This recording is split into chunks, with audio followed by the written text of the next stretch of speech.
25th, 2022. And today I have someone by the name of Larissa Golden in studio. She is the founder and CEO of a Seattle-based wellness clinic known as Dream Clinic, Inc. And she's also an associate of the Washington Civil Rights Council, or the WCRC, other associates of which we've had in the studio before, of course. She has some unique knowledge and unique perspective on what happens if you or someone you know is unfortunate enough to find themselves in a hospital and test positive for COVID, because an entirely different world of rules falls upon your head when that happens. And if you've been paying any sort of attention whatsoever, you'll know they're not really rules that you want to have falling on your head. So, Larissa, first and foremost, thanks for coming in and being willing to share some forbidden knowledge with us today. Oh my gosh! Well, thank you, Dylan. It's been such a pleasure watching the different guests on your show. I appreciate that. Yeah, and now I get to share my knowledge directly here. And I wasn't expecting to be here, but having had the pleasure, or in quotation marks, the pleasure of advocating now for 3 different people in my life, just really over the last 4 months, I've learned that there is definitely something going on. It seems to it's a repeatable sequence, and I just really feel bad for people that have loved ones in the hospital that don't learn what I've learned. Don't learn what you learned. So let's start with like a 30,000-foot view. Okay. I haven't gone to the hospital, and I don't have anybody who's gone to the hospital that's dealt with this. So for someone in my boat who doesn't know what's going on in a hospital right now, what are the concerns? What are the reasons for people to be concerned if they do go to a hospital and it turns out that they test positive for COVID? Well, great question. I think we all have a conception of what hospitals are about, and at the heart of that is this idea that what's really sacred is the doctor-patient relationship, mm-hmm. right? So, doctors are always, following certain best practices, protocols, but then they generally will apply their own knowledge, mm-hmm. Certain medicines, therapeutics, as well as the patient's history.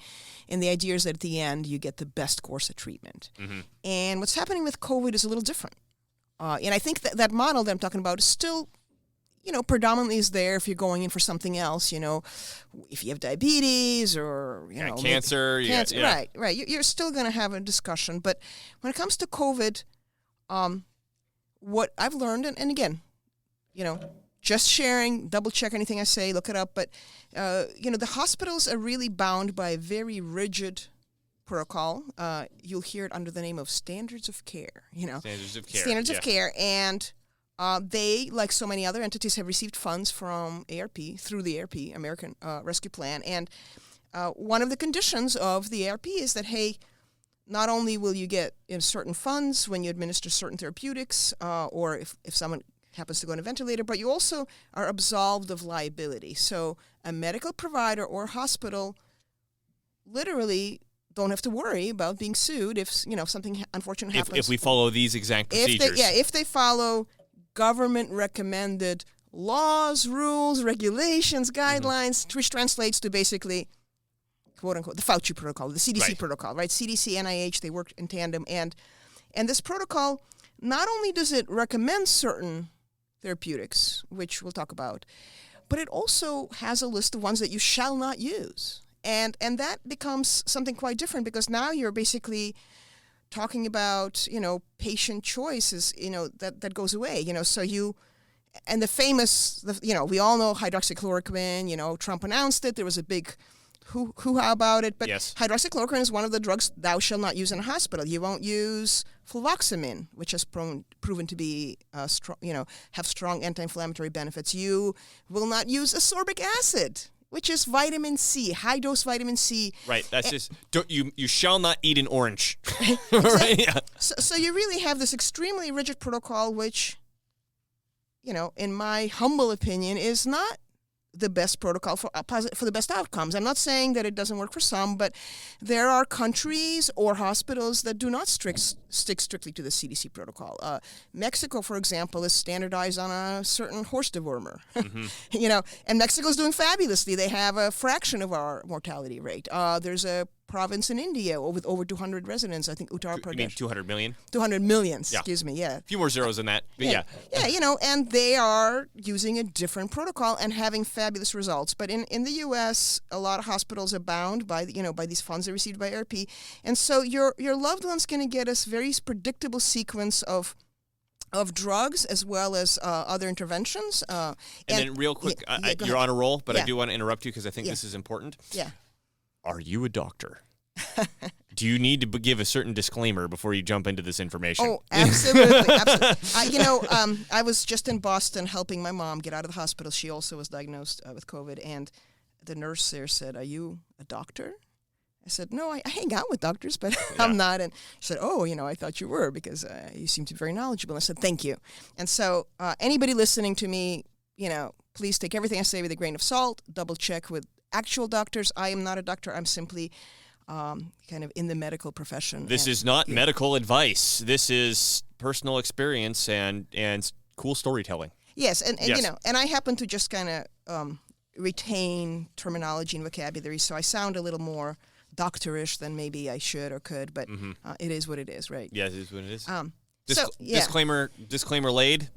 Okay. Please continue back on the momentum that you were going on. Yeah, so basically the challenge is if somebody that ends up in one of these hospitals that are following strictly the CDC protocol, and I can talk about it now, run, go. Okay, so I'll just lean back and enjoy the ride. Okay, so I call it because I want to talk a little bit about understanding the environment, kind of what are the steps you should take. And there's a sequence, but let's talk first about the sequence. The sequence is that as soon as your loved one is diagnosed as COVID positive, they're a COVID case. So whether they're actually suffering from COVID or not doesn't matter because they're positive. Whether or not the test is inaccurate, whether or not it's actually testing for what we're looking for, anything, they have now entered bizarro COVID world. Well, right, because I don't say they have COVID because... Who knows? We don't know if they do or not. We just know they tested positive, right? And everybody, or a lot of people by now know that the PCR tests, depending on the cycles they run at, which is the level of magnification, if they run over 30, 35 cycles, the higher the cycles, the higher that they're going to find something. Yeah. Well, yeah, the higher the probability that someone's going to test positive. And some people are saying that between 50 to 100% inaccurate. I mean, just crazy, right? Yeah. So... the hospital my mom's in, they were running the cycles at 27, so that's not too bad. Yep. I think 25 is what the CDC now recommends. It was like 35 originally and 40 before, wasn't it? Yeah, 35 and 40 is just designed to inflate, as far as I can tell. And then, just to be clear, when we talk about cycles, each cycle is a doubling. So you're looking for material in the body, and then you start doubling it until there's enough of it that you can find. And the criticism, one of the big criticisms here is that ultimately, we probably have every single molecule in the universe, at least one in our body somewhere. If you go digging for something, you will find it in somebody's body, right? And if you both double it enough times, you will find it. Well, Dylan, a lot of people don't know this. You're absolutely right. So what the PCR test does is it finds a particular molecule. Genetic sequence, right? What it doesn't do, unbeknownst to a lot of people, is it doesn't tell you how much of this you have, basically what is your level of infectiousness. You could have you may have an infection from a month ago where you just have a small snippet of DNA of dead virus hanging around. So this PCR test never really was able to measure infectiveness. As the guy who invented it claimed over and over and over again. Yes. Harry Mullis, right? Yeah. But nonetheless, that's what we've been using in the U.S. It's how we drove the pandemic numbers. Yeah. Cases. So again, back to what we're saying is, so if someone tests positive, right? Well, one of the things that happens is a lot of hospitals, they bypass regular care, they bypass, serious care, they go straight into ICU just because they're COVID positive, right? Mm-hmm. So, and even if they're asymptomatic, right? Like they walk in, they look fine. I came here because I got a scratch that I need some stitches for. Oh, let's test you positive for COVID. Or let's test you positive for COVID. Slip there. Let's test you for COVID. You're positive. You're now in the ICU. You're now in the ICU. Now, some hospitals, to be fair, because we don't want to overgeneralize, some hospitals will simply release you, tell you, go take a Tylenol, and we'll see you in 7 days when you're really sick, right? In the case of, so I mentioned I had 3 people. I had my mom, who just God bless her, checked out of the hospital this week. I have my partner who was in hospital for a different condition, but unfortunately had hospital he caught COVID in the hospital, and he did pass away a couple of weeks ago. And yeah, thank you. It's, unfortunate, but, we're dealing with it. And then there was also a good friend, an attorney that we advocated for. So I kind of have those three examples. And one of the things that happens is, especially if you do require oxygen, because a lot of times you end up in a hospital once you're kind of past the first phase of COVID, where you now start having what they call a cytokine storm. It's excessive inflammation. And so now you're in hospital because you need extra oxygen, right? And you go to the ICU, so what happens? Either you are allowed one visitor a day, like my mom was, or you are suddenly isolated, which is what happened to my partner. If you're isolated, start praying. Because they can do whatever they want to you. I guess we'll get into this. Yeah, they can do whatever. And then who knows? Yeah. So the first thing they do, I call it the sequence, right? Yeah. First thing is that you're going to have the remdesivir talk. And then, real quick. Yeah, go ahead. Go ahead and angle that microphone. Oh. You don't. You can move the microphone. You don't have to, again, if it's shooting at a laser, yeah, you want it to shoot right at your mouth, because right now it's shooting at your nose. Okay, how's this? Is this much better? Yes, okay. Thank you. Yeah, so I guess I kind of want to go a little bit in sequence. So I want to talk a little bit about understanding, I guess, the condition just a little bit, so that the things I say will make more sense. So basically, there's the theory of COVID still evolving, but what we understand is that the first 5 to 8 days when you first realize you're not feeling well are the window to really knock it out. And a lot of people who recover quickly, they do that in the first 5 to 8 days. They may have some fatigue. And that's when you're at home, and hopefully you're doing all the right things. Mm-hmm. And you may be taking, or you should be taking, vitamin C, vitamin D, zinc with quercetin, hugely recommended. Quercetin doubles the effectiveness of zinc. I heard just taking an aspirin makes a huge... Well, aspirin will bring down inflammation. It also helps, it's got a bit of the anticoagulant properties, yep. Right? So, and some people take other things too. Some people will take an antihistamine, like just a nose spray with, Flonase or budesonide. All of that good because those happen to be corticosteroids, and they help keep down the inflammation. So first 6 to 8 days, you're going to be at home, likely. But if you haven't effectively conquered the virus, you go into the second phase, and I call it the cytokine storm phase. And that is when your lungs just go crazy and you're producing way too much mucus. You're going into this hyper-inflammatory state. And that is when you end up in the hospital, right? And at that point, ideally, the hospital is going to be doing a couple of things. First of all, we want to get on top of the virus. So you're doing something that's antiviral, right? The hospitals that are following the CDC protocol will generally prescribe remdesivir as their kind of leading, the go-to drug, the antiviral. They'll also give you some kind of antibiotic also, right? A general broad-spectrum antibiotic. Doxycycline is popular. That's okay. It's a well-established antibiotic. Then they will give you something for the inflammation. Because really that's what's clogging up the lungs, So they will give you generally a steroid. Popular one, again, at the hospitals is dexamethasone. Some people call it Decadron, that's the name. Dexamethadone or dexamethasone? It's dexamethasone. Okay. And some hospitals will use instead methylprednisone. It's another steroid. That one I prefer because it's got a little bit less side effects. And then... that'll generally be it. They probably give you some kind of anticoagulant because COVID is known to create clotting. So heparin's not unusual. And then depending on your personal condition, I don't know, if you have high blood pressure, you may still be taking something for that. A lot of people do metoprolol, So that's your kind of setting the stage, right? So now... So these are, on one hand, reasonable things because you want an anti-inflammatory, you want an antiviral, you want an anticoagulant. But the drugs themselves makes a difference. So I want to talk about, the first thing, the antiviral they give you, remdesivir. Well, remdesivir is a funny drug. It's very popular with a certain person called Anthony Fauci. He's excited about the potential of remdesivir, but the fact is, it had very little there were very few trials. One of the trials for remdesivir actually was for Ebola, where they had to pause the trial, and there were 4 drugs that were being looked at, and the one that they stopped was remdesivir because it was producing the highest mortality, right? So here's a drug that was kind of, not doing so good. And in another trial that was cited as, promising, well, the criteria for the trial were changed. So instead of looking at mortality, they started saying, well, this remdesivir seems to help people get out of the hospital a few days sooner. So therefore, it's a good drug, right?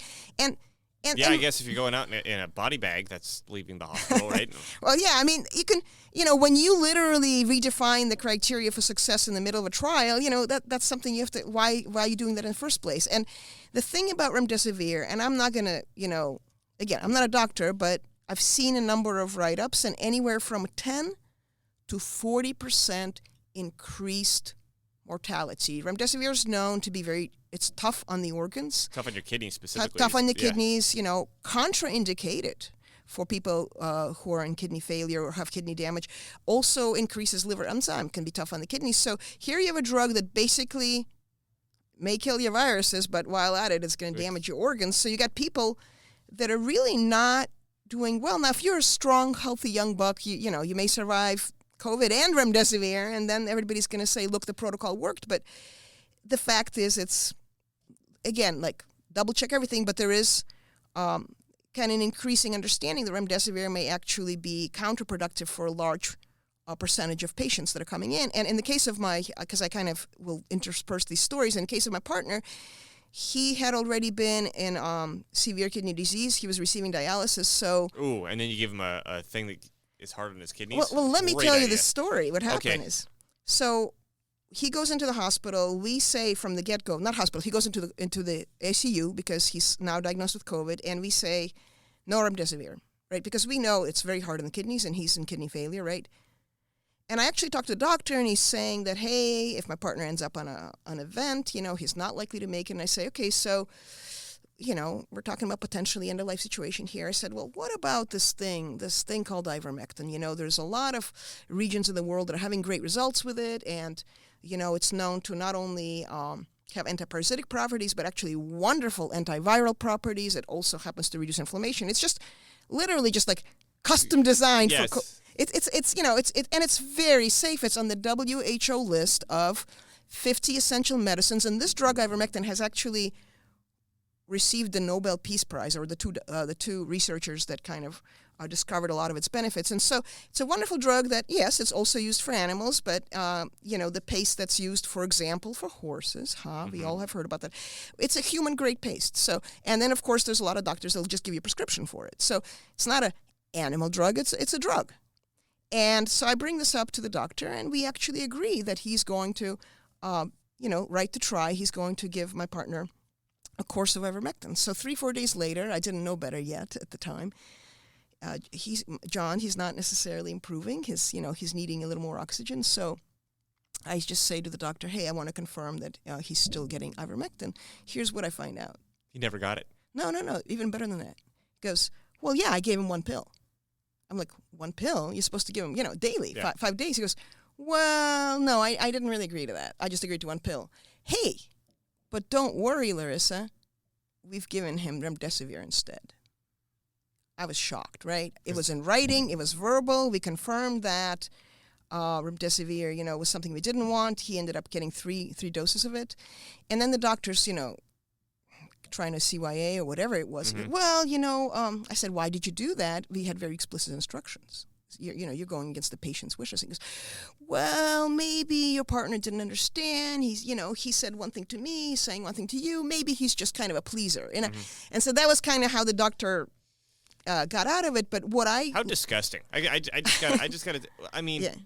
Well, what I learned go ahead.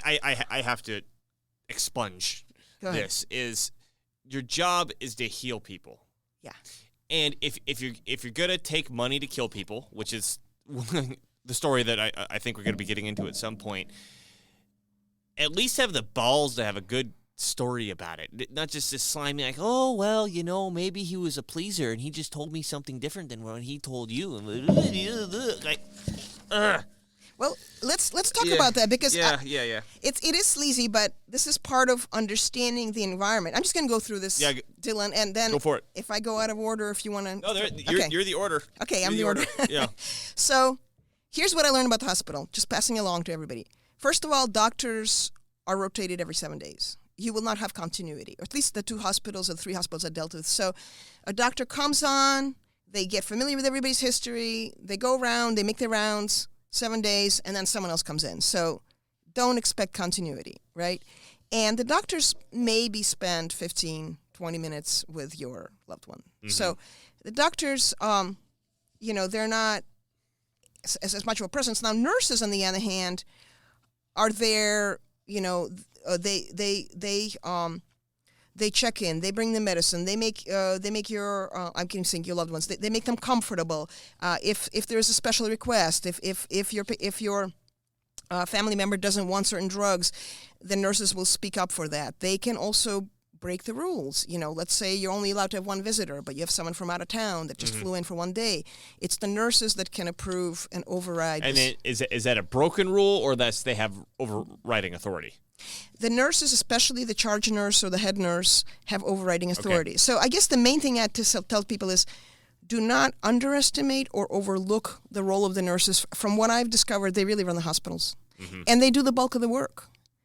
And they still care. They actually genuinely want to help your family members get better, but they're bound, right? They'll convey something to the doctor. Now here, we think the doctor's in charge. Here's what we've learned, right? In the past, the doctor and the patient, that's the sacred relationship, and that's what rules. Well, I had the pleasure of speaking to an ethics team because I was pushing a lot of buttons and I was upsetting doctors. The hospital ethics team? Well, yeah. The hospital ethics team, which is a step before going to the legal. I made a doctor cry, literally, because she was telling me things that, I just happened to knew weren't accurate, and I called her on it, and I cited some studies, and next thing I was told this doctor cried. This doctor who's gone through 27 million years of schooling has never been challenged on anything to the point where if somebody challenges her, she cries. Well, she started telling me that the horse dewormer was dangerous, and that we couldn't take the risk of potentially interacting with other drugs, which, every drug potentially. I mean, you take too much aspirin, right? You take too much Tylenol. Yeah, it's a matter of dosage, of course. So when I said that I believed that the risk of ivermectin was much lower than the drug that they'd already administered, remdesivir, that's when the tears came in. And we don't know why, why she got that upset, but I did end up having a talking to from the ethics team, and they explained exactly what everybody's roles are. And here we go. From the perspective of the hospital, the role of the family member is to be a family member. For example, I'm absolutely welcome to talk to my loved ones all I want. Isn't that great? I can call them on the phone. I can talk to them on FaceTime. I have that right. Well, I'm glad someone confirmed that I can talk to my family members. Mm-hmm. Now, the patient is the ones that, as long as they're conscious, even if they don't know diddly squat about medicine and can't really advocate for themselves, that doesn't matter because they have the right to refuse. They have a little bit of rights where you don't. Uh-huh. Now, of course, I'm being a little sarcastic because you can be a medical proxy. You can establish yourself as the medical advocate.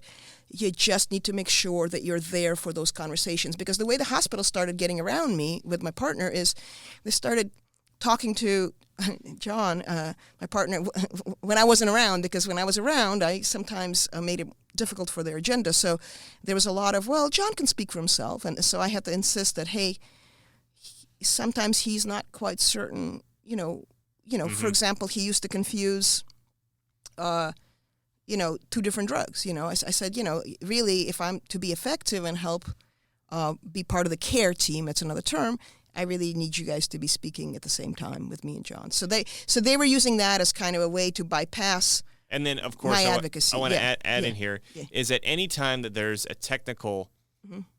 skill or a technical subject, if somebody knows that subject more than somebody else, you can talk circles around them. Not because that other person isn't smart, but they just don't know the nomenclature and they just don't know the terminology. And so I can start bullshitting you, and you're not sure if you're being bullshit. Yeah.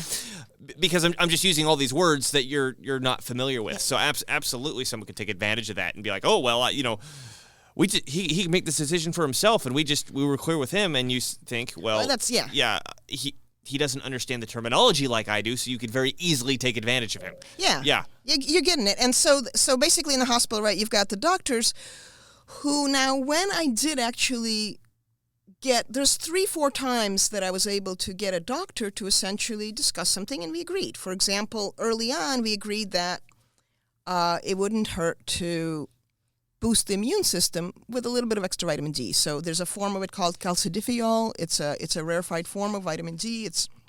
And there's certain indications that high dose, high level of vitamin D in the blood really lowers mortality, really helps overcome COVID. So I was happy, right? We agreed that John was going to be getting it, and then I found out that a week later that when I finally looked, that the dose he was getting was 1,000 IU. Which is, you need like 5 to 10. You need 5 to 10, and I was asking for 20 to 40, and he got a baby dose. Yeah. So that's one thing, right? The other thing was when we talked about ivermectin, and the doctor actually agreed.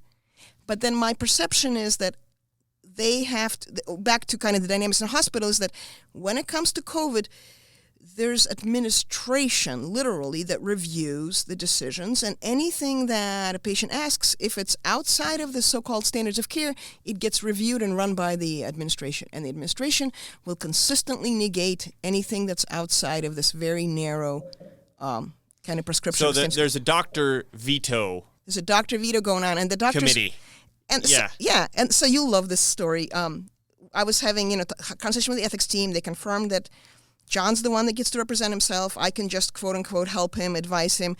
Then they said that there's the doctors, of course, then they're in charge, but then there is the standards of care. And I said, so is it that the standards of care that help inform the doctors and the doctors add their knowledge, their medical, or is it that the doctor has their medical knowledge and so long as they operate within the standards of care, but they really shouldn't go outside? And shocker of shockers, right? The hospital actually confirmed. It was the latter. It's the latter. So the standards of care sit on top of these doctors, and these standards of care are imposed through these advisory bodies, right, CDC and NIH, that have no legal authority. They have no actual rulemaking ability. They're supposed to be just guidance, right? But what they've done, because it's tied to the money, right? The money is there, and you don't have to give it back as long as you follow the guidance. So they've actually de facto imposed a single standard of care on all these hospitals, and it's not even the best thing. So that's what's happening. This is kind of... And then, again, I keep interrupting you here. Go ahead. I just feel this is worth pointing out. The fundamental issue of the fact that, we have a process of making laws, we have a process of writing rules, we have a process of making guidelines and all this sort of stuff, that can be completely circumvented if money is offered and we say, okay, you can have this money and we're not breaking the law, but here's some rules that come with the money. And if you want the money, you follow the rules. If you don't, then you don't get the money. Well, okay, maybe that sounds fine if I just say that part, but if you're going to impose legal style stuff, you could impose legal style rules and regulations through the offering of this money.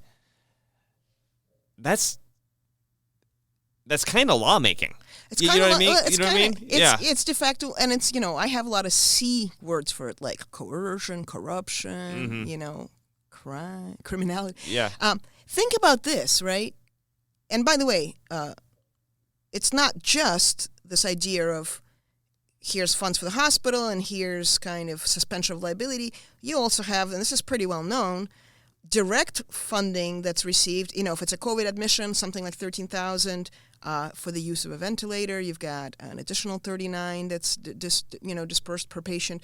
I think if remdesivir, the drug we've been talking about, if that's used during the care, that increases the whole bill by 20%. So there's money coming at you this way. There's money coming at you, that way. There's also the kind of suspension of liability. So there's a number of ways that hospitals are experiencing.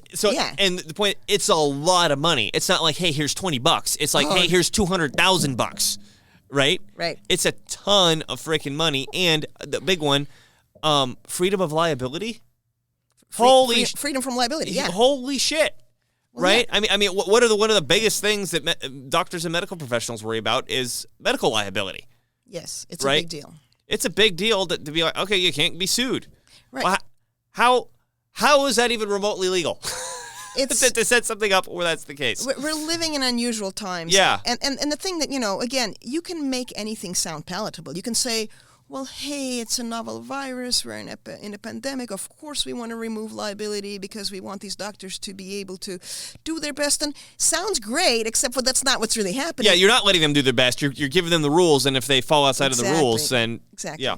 And this is what I was going to say is that normally it's very, very, very normal, it's standard, is that doctors will use off-patent medicines, right?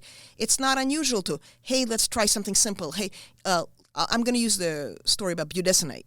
Budesonide is OTC in some cases. It's nasal spray. OTC, over the counter. Okay. You can buy it, in any pharmacy. You can buy nasal spray with budesonide, or you can buy an inhaler, or if you do get a prescription, you can also get something called a nebulizer. And budesonide actually has proven to be very beneficial for COVID. They almost standardized on it in England because it's a corticosteroid that has both an anti-inflammatory effect and also an antihistamine. In other words, reduces allergy, right? Mm-hmm. And there's a theory that actually that second phase we talked about of COVID, where you're now in hospital with a cytokine storm, all this, that's because bodies are having an allergic response to this man-made spike protein, right? Mm-hmm. So budesonide works beautifully, right? But it's cheap. And so is the horse paste. It's cheap. And so is, a lot of the things that are effective for COVID that are being used in alternate settings and alternate avenues are pennies to the dollar, right? Yeah.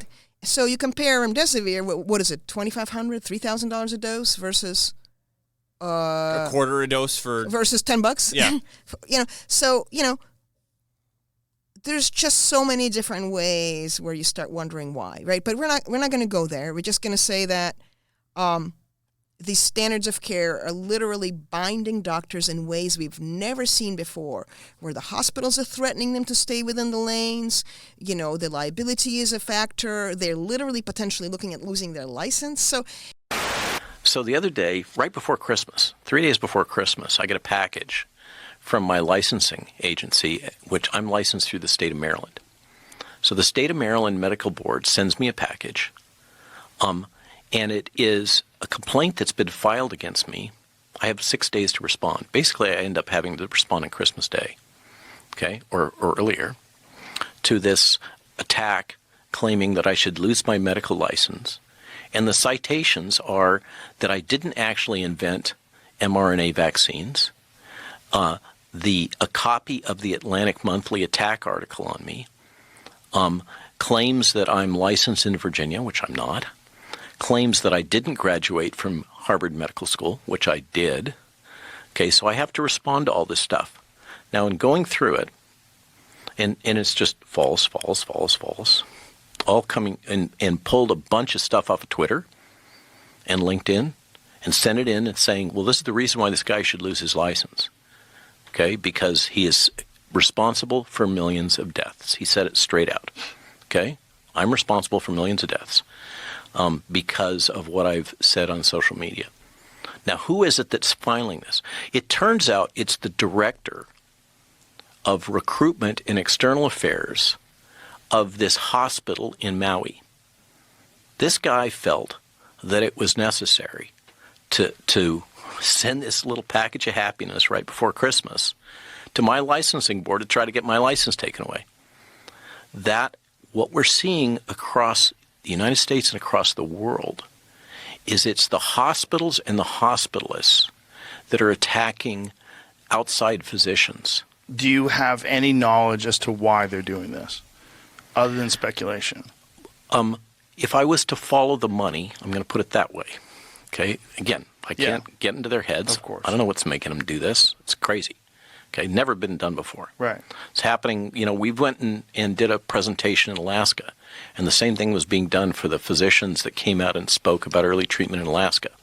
And fortunately, the Alaska Licensing Board put out a very terse statement that they don't want to get involved in politics and this kind of tit for tat and that this is outside of their role. Medical licensing boards for this kind of stuff are usually involved in making determinations about somebody's suitability because of drug abuse or sexual activity or other things which are outside, or malpractice, overt malpractice. Okay, this kind of political weaponization of medical licensing boards is new.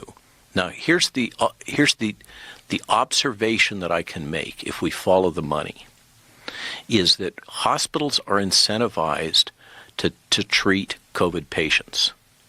The thing that ties all this little part of this story together, including the suppression through the government of early treatment, hospitals are incentivized financially to treat COVID patients.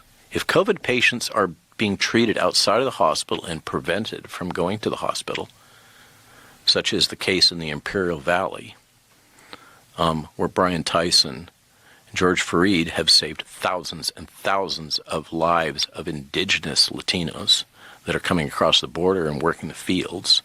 I mean, they're breaking their backs to save the poor. Amazing story there with early treatments. And I guess they're left alone because they're in the Imperial Valley and nobody cares. They're all poor. But in these urban environments, there is all these incentives for hospitals to treat COVID patients. And if people are giving treatments that are keeping the people out of the hospitals, then they're not getting that revenue.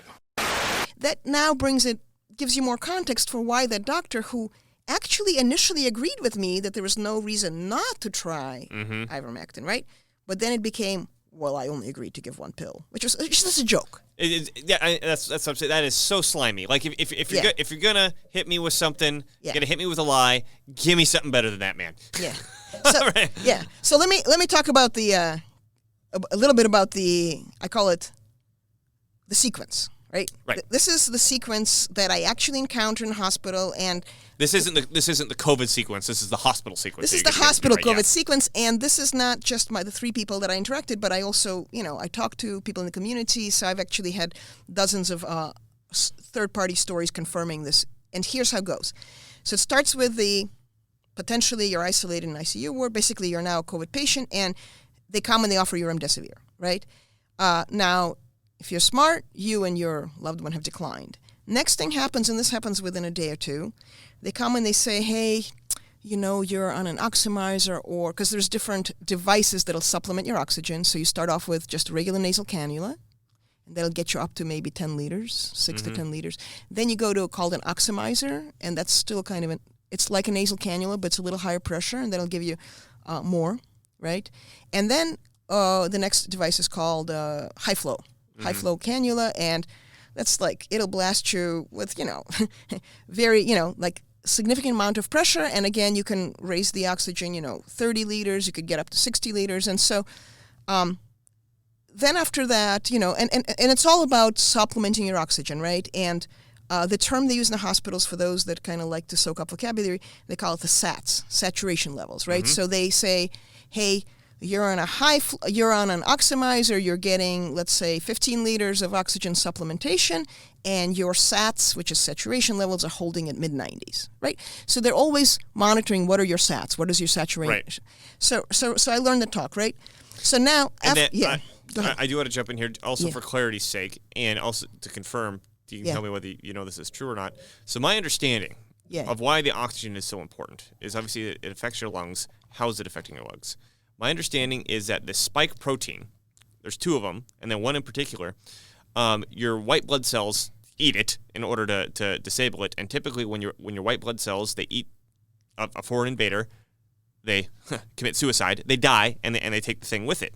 With this spike protein, they eat it, but then it can't die. It just floats around in your body for an extended period of time, and your body starts depositing it somewhere because it has to go somewhere. And one of the first spots that it goes is your lungs. So that's what's filling up at the bottom. Is you have all these white blood cells that have eaten this protein that they can't do anything with it because they can't do the normal process. It starts building up. So it starts taking up lung capacity, which obviously if you don't have lung capacity, that's affecting your SATs because that's, the blood goes to your lungs in order to get the oxygen that you're breathing in. So you have to. So the idea is you're increasing the oxygen in order to basically increase the amount of oxygen that the blood can get, having less lung space to get it from. Does that sound all right? It sounds like, I'm going to simplify it for those that are, I'm going to say in very simple terms, any time that you have white blood cells getting active, and when they succeed in killing off any kind of pathogen, you're going to have inflammation, you're going to have mucus. So the simple explanation is that you've got way too much phlegm. And you literally, they say that go ahead and cough or go ahead and sit up. So because that's a productive cough, you're literally clearing the lungs. Yeah. You just want to get rid of that mucus. And the other thing is that some people say it's a double whammy. It's not only all of this inflammation, the spike protein, if it doesn't attach the way normally it would, could also be causing that the allergic response. But also some people say that the red blood cells themselves are not as effective at binding with oxygen. That's another theory around COVID, that they basically, that you want to restore healthy. It's an interesting. Yeah, so there's been a number of interesting think of theories. The biochemical pathway that would cause that. But well, this is a bonus for those people who are really, really listening, is that if you like that aspect of it, you may want to try something called chlorine dioxide. You can buy a kit right on the internet, chlorine dioxide, in addition to having wonderful kind of disinfecting properties and doing a nice job of purifying your blood, will also help restore oxygen binding capacity of your blood cells. Very interesting. So anyway, but back to the hospital sequence, right? So they talk to you about, this is what they say. This is what they said to my mom. They said, you're in high flow right now at 85%, meaning... And so high flow is, so we had 4 steps. High flow was which of those 4 steps? High flow is the third. So you've got regular cannula, you've got the oximizer, you've got the high flow. Then ventilator. Well, that's what they want you to think. So there's a 5th step. There is. There's right. the forbidden knowledge. Okay. So they come to my mom, right? And we want to have a chat with you and your family just so we're prepared in case we have to move quickly. Right now you're still okay, but you're on 85% with the high flow, and there's not much room to go. We only have 15% to go, and then after that it's going to be a ventilator, so we want to make sure you're prepared, that that's your directive. And I happen to know that you could also use a device called a CPAP or a BiPAP. CPAP is a steady flow. A BiPAP, you have to customize it for the in and out of breath, but they can deliver almost as much oxygen as a ventilator, right? They're not comfortable, but you get to stay conscious, right? Yeah. So I was prepared for that. And so when they start having the ventilator talk, which they also had a ventilator talk with my partner who passed. Anyway, and so I look at my mom and I'm like, and I say to them, hey, but before we even talk about the ventilator, what about, like a CPAP or a BiPAP? And the nurse looks at my mom and at me like, in all seriousness, not even laughing, and she says, well, your mom didn't really like the high flow. She's been fiddling with it. She really wouldn't like the BiPAP because there's this mask and it presses against you. She's going to find it very uncomfortable. It's better than being dead. So I look at my mom, right, because I figured out how this game works. And the way the game works is that if I say it, I didn't say it. But if my mom says it, they have to listen because she's the patient, right?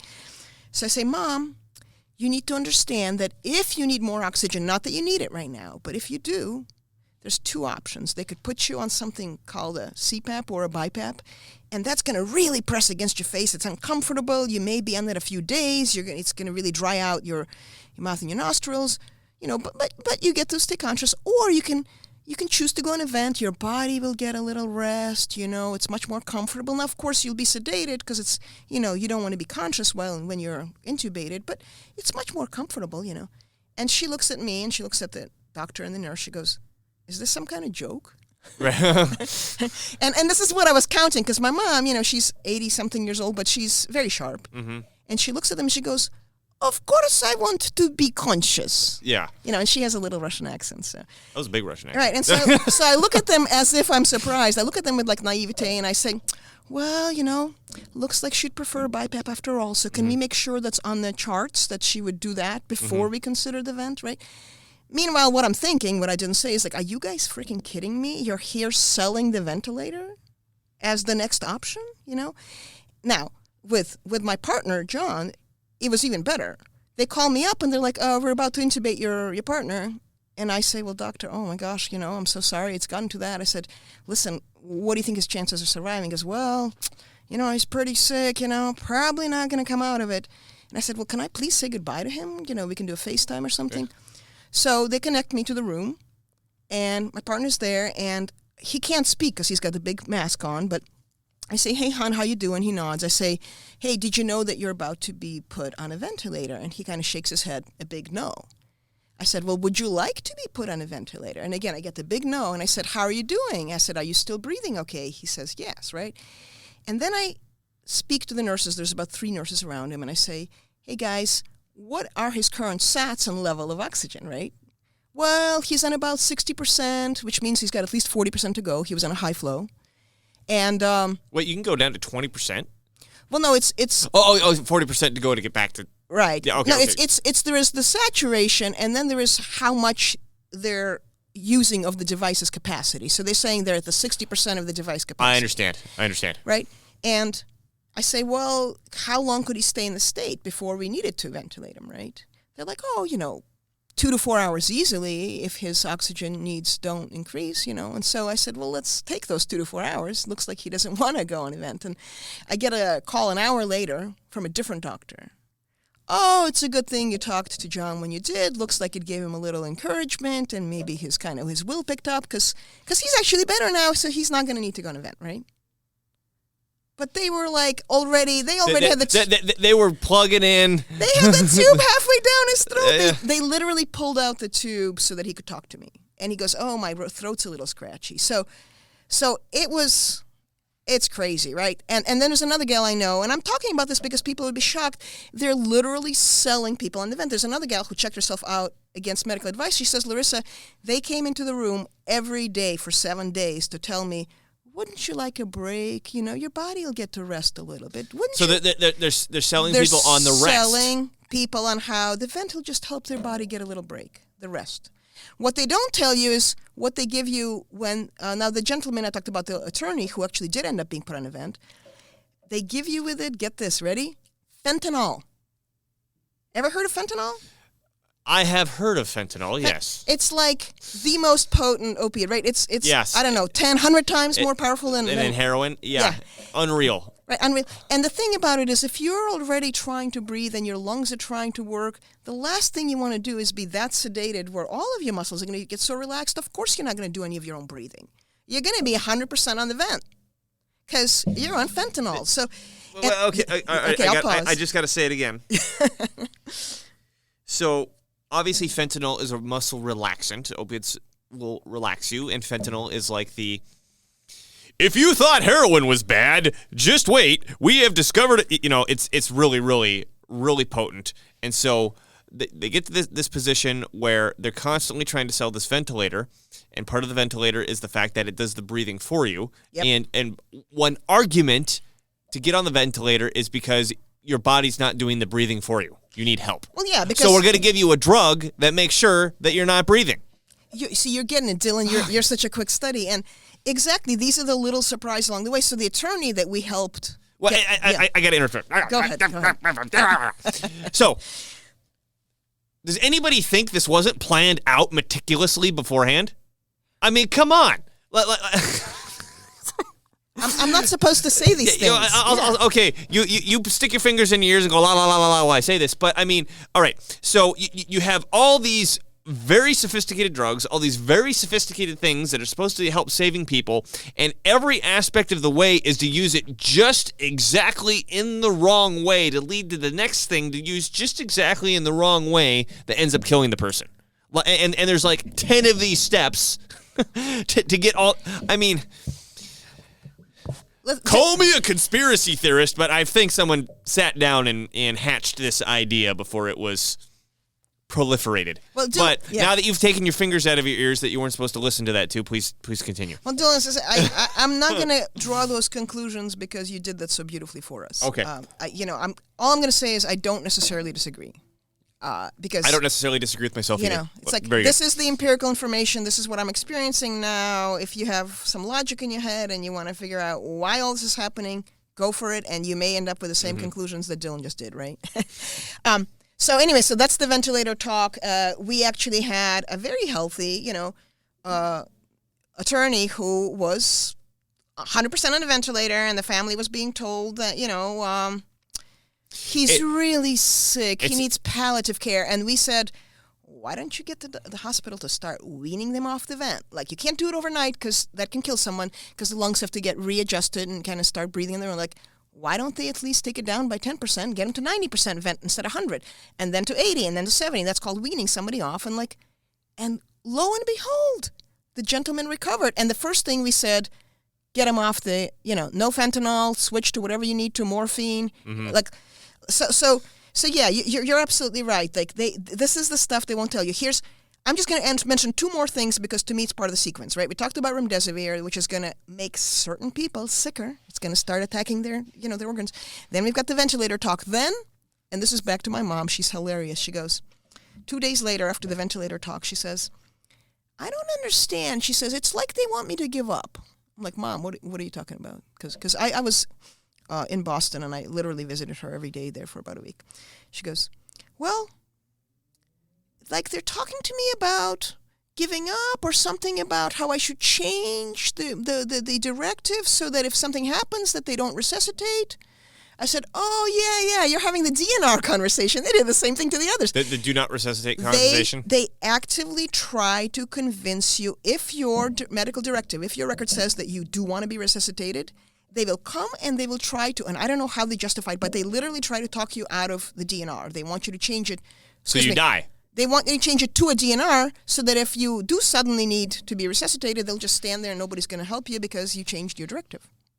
They don't want... So there's step 11. Put your fingers in your ears again and go la la la la la. There's step 11. Yeah. So after all this stuff, please sign this piece of paper that if you do die, nobody will try to... No one tries to save you. Correct. Yeah. Correct. So that's the DNR conversation, right? We got remdesivir, we got the ventilator talk, we got the little... And in case of John, my partner, right? They stood in front, they were there. I was kind of listening and seeing things by FaceTime, and they started, because John said, I want to review my record. You guys had remdesivir, wasn't supposed to be on there. What else? And they said, well, we have you as, it's okay to ventilate, which, yes, it was okay, because if he really needed it. And they said, and it also says here that you do DNR. And John says, no, I've never asked for DNR. Why is that in my record? I've always said, if necessary, please resuscitate me, And then they said, oh, yeah, we'll update it. And then a day later, it says DNR. So we had to... So even without his permission... They kept changing it to DNR. It's crazy. How do these people go to sleep at night? I don't know. I have this theory that it's not the doctors or the nurse. I literally think there's some kind of a... Yeah, but even the doctors, even if they're not the ones doing it, they're seeing it happen.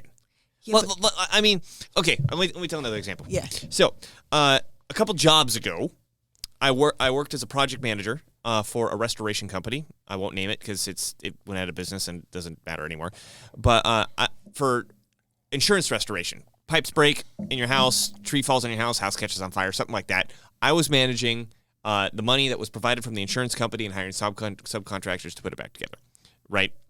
So at some point, I only ended up working there 3 months because I figured out what was going on.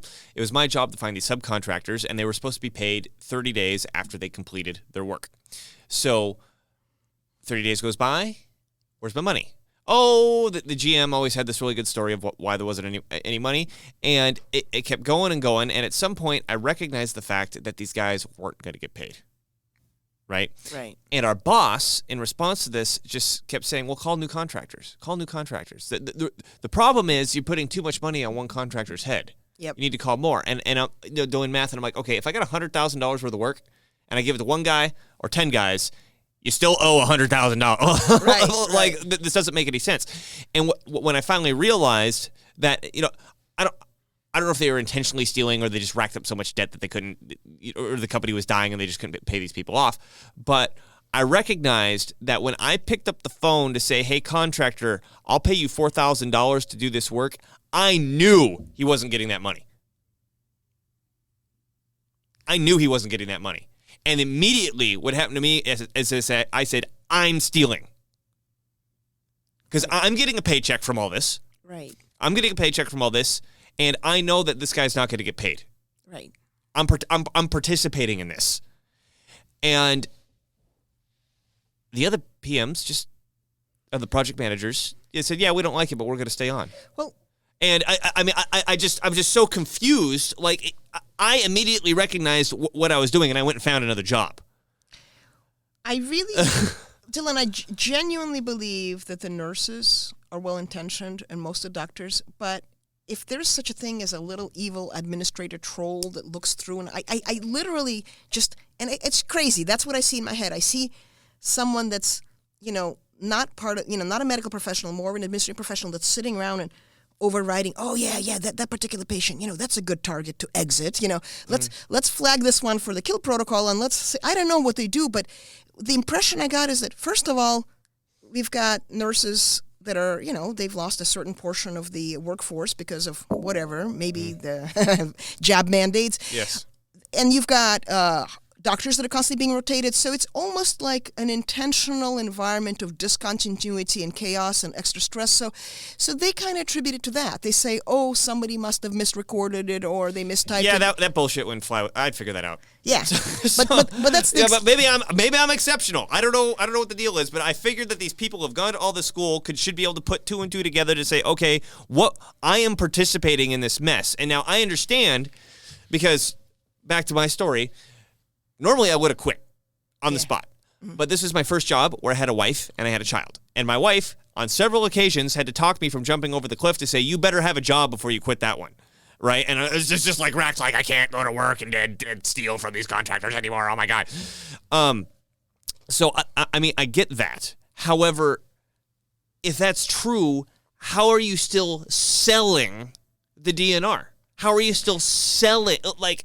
Yeah, I think it's a good idea that you. I mean, I can't compute it. It's terrible. Sorry, it's terrible, and it's those doctor conversations because the nurses, in my experience, were the ones that helped take things in the right direction. Mm-hmm. So when, for example, when I was told by the doctor that my partner agreed to go on the event, and then I was fortunately connected to the treatment room, to the hospital room, and was able to communicate with a partner.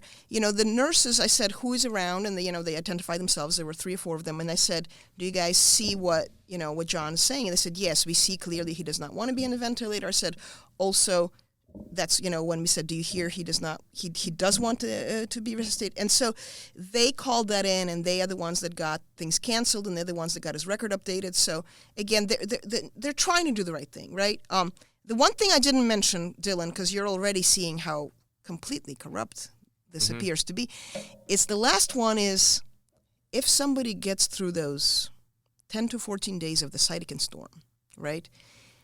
Then comes the final part of the sequence, which is the vancomycin talk. And vancomycin is, by many, considered the strongest antibiotic. It's a broad-spectrum antibiotic. With a V or a B? It's a V, like Victor. Okay. So it's vanco, like VANCOMYCIN, vancomycin, something like that.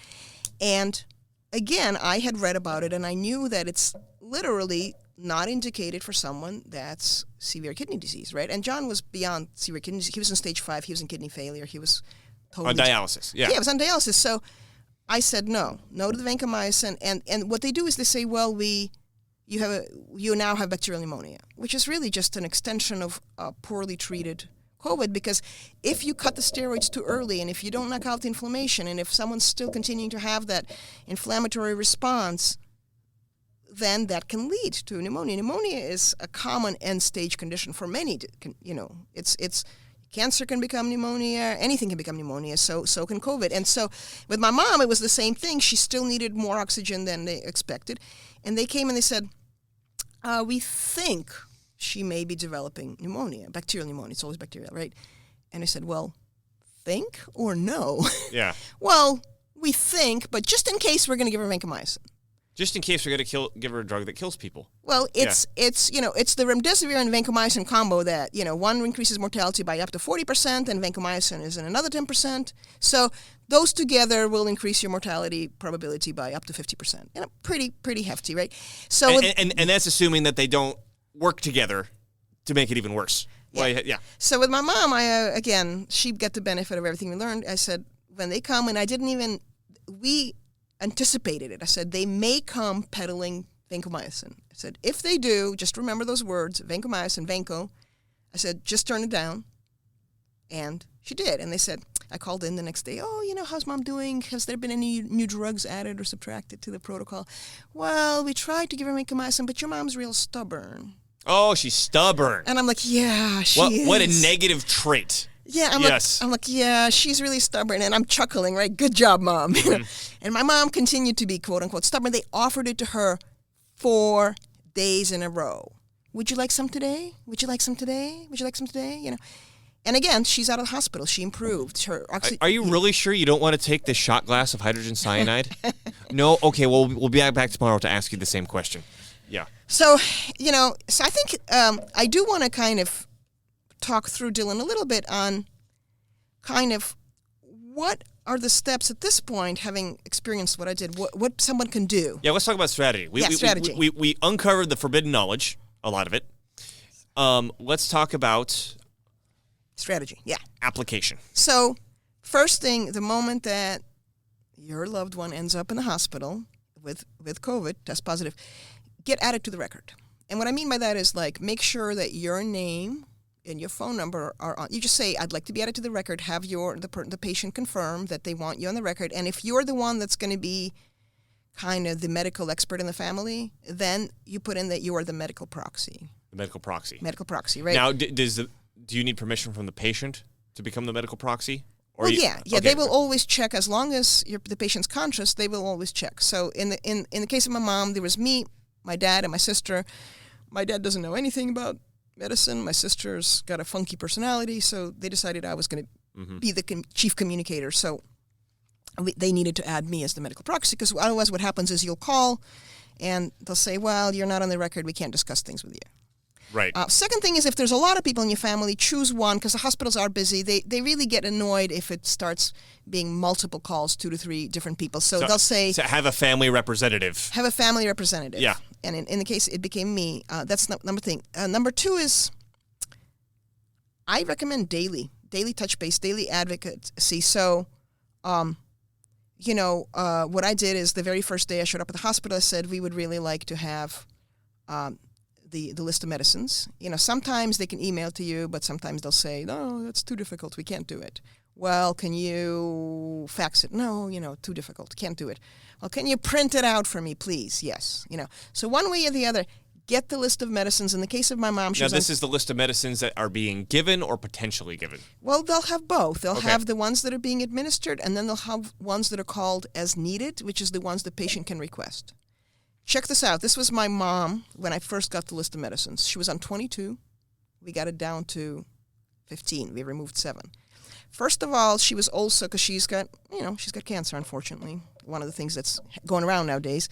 So they had her on 2 chemo drugs. They had her on a steroid, and they had her on 2 cough suppressants. But I counted a total of 4 drugs that were all immunosuppressive, because steroids are immunosuppressive, so are the chemo drugs, so are the antibiotics, right? So you have a virus. Let's give you 4 separate drugs that lowers your immune system. Right. Which okay, again, if they kill the virus, it's okay, but what are you doing to boost the immune system? Yes. Right? So that's number 1. So you want to get the list of medicines. In the case of my mom, we said, why do you have 2 cough suppressants? Because you need to cough to get this stuff out of your lungs. lungs. Yeah. I was wondering why she's doing so well. Those turn out to be as needed. Oh, well, if your mom wants them, what she didn't know, they were just being administered, right? So it's funny because... Well, and I would say, even if your mom wants them, she needs to cough to get the stuff up, right? Right. Okay. So we took her off of those. They also had her, I'm not going to get into the other stuff, but we found 7 drugs that we could remove her from. Now, second thing you want to do is... once you get on top of the medicine, if you know. If not, consult a friend or a family physician. Just really double check the meds and check check for remdesivir. I just really just. What are the red flag meds? We talked about remdesivir. Remdesivir is a red flag, and vancomycin. And then the others, they're okay. If you've got some kind of steroid, whether it's dexamethasone or methylprednisone, those are fine. If there's something they give nowadays is called baricitinib. It's a arthritis medicine, but it's being used under emergency authorization, experimental setting. It's being used to reduce the cytokine storm. That's fine. It's fine. It's better than nothing. So anyway, once you get the meds, you want to start checking in every day. And one of the things I learned is be concise, right? And you call, and I've gotten to where I got very efficient. I'd say nursing station 14B, patient Natalie Golden, and room 37, like boom, boom, boom. And I just go straight to, hey. And the nurses appreciate that, right? Well, yeah, because, it's like they're wired, right? They're wired to respond. So if you know exactly who you're calling about, and the next thing you say is, here's an example. Hey, my mom's been having a little trouble holding her oxygen at night, so I just want to check in how she's doing tonight. Mm-hmm. Or, hey, she was a little uncomfortable with some of the medicines, so I wanted to see, did she end up taking them? So you always tie to the patient, right? Because that's the only thing that they really listen to. Right. It's not you just calling to be obnoxious. Exactly. It's always, my brother XYZ, so I just wanted to check in. He was having a bit of a reaction to this. Did we take him off of that? Or he was a bit hungry. Do you know if he ended up getting some food? So it's always da-da-da, so do you know? And then they'll tell you everything. Mm-hmm. Then they'll give you a full update. So you check in every day, and then the final thing is, do not ignore this dimension. This is the last part of the kill I shouldn't call it the kill sequence, Dylan, but in my head you were referring to something completely different, exactly. I understand. Now that we're back on hospitals, what did you want to call it? Well, I'm going to call it the... the sequence. The unfortunate sequence. Yeah. So food. The protocol. Yeah. The weird thing is food. You assume, of course, hospitals are going to feed your loved one. Of course, don't assume. They consistently don't feed them.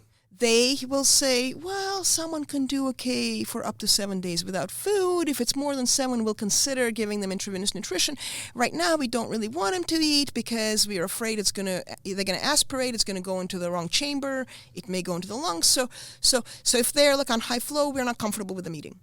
So, but don't worry, we've given them some glucose. It keeps their blood sugar up. So that's not food.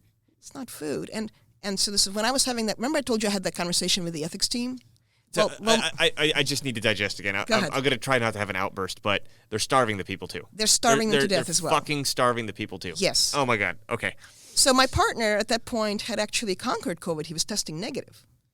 But he was really weak, because they'd had him isolated for 30 days. And so we were on the phone and they're like, okay, so now you understand that John can represent himself and you can just talk to him anytime you want. And, if you do want to talk to a doctor, we suggest a week, once a week. And John jumps in, right? And he goes, that's all great. I'm glad we're going to have a doctor's conference once a week, but I'm hungry today. Can I please get some food now? Mm-hmm. and everybody was speechless because you're not supposed to say something so blunt. Right. And they said, well, you haven't passed the swallow test. We're not sure anybody. This is around 2, 3 in the afternoon. And they're saying, well, we're not sure we're going to be able to get someone out to your bedside to do a swallow test until tomorrow.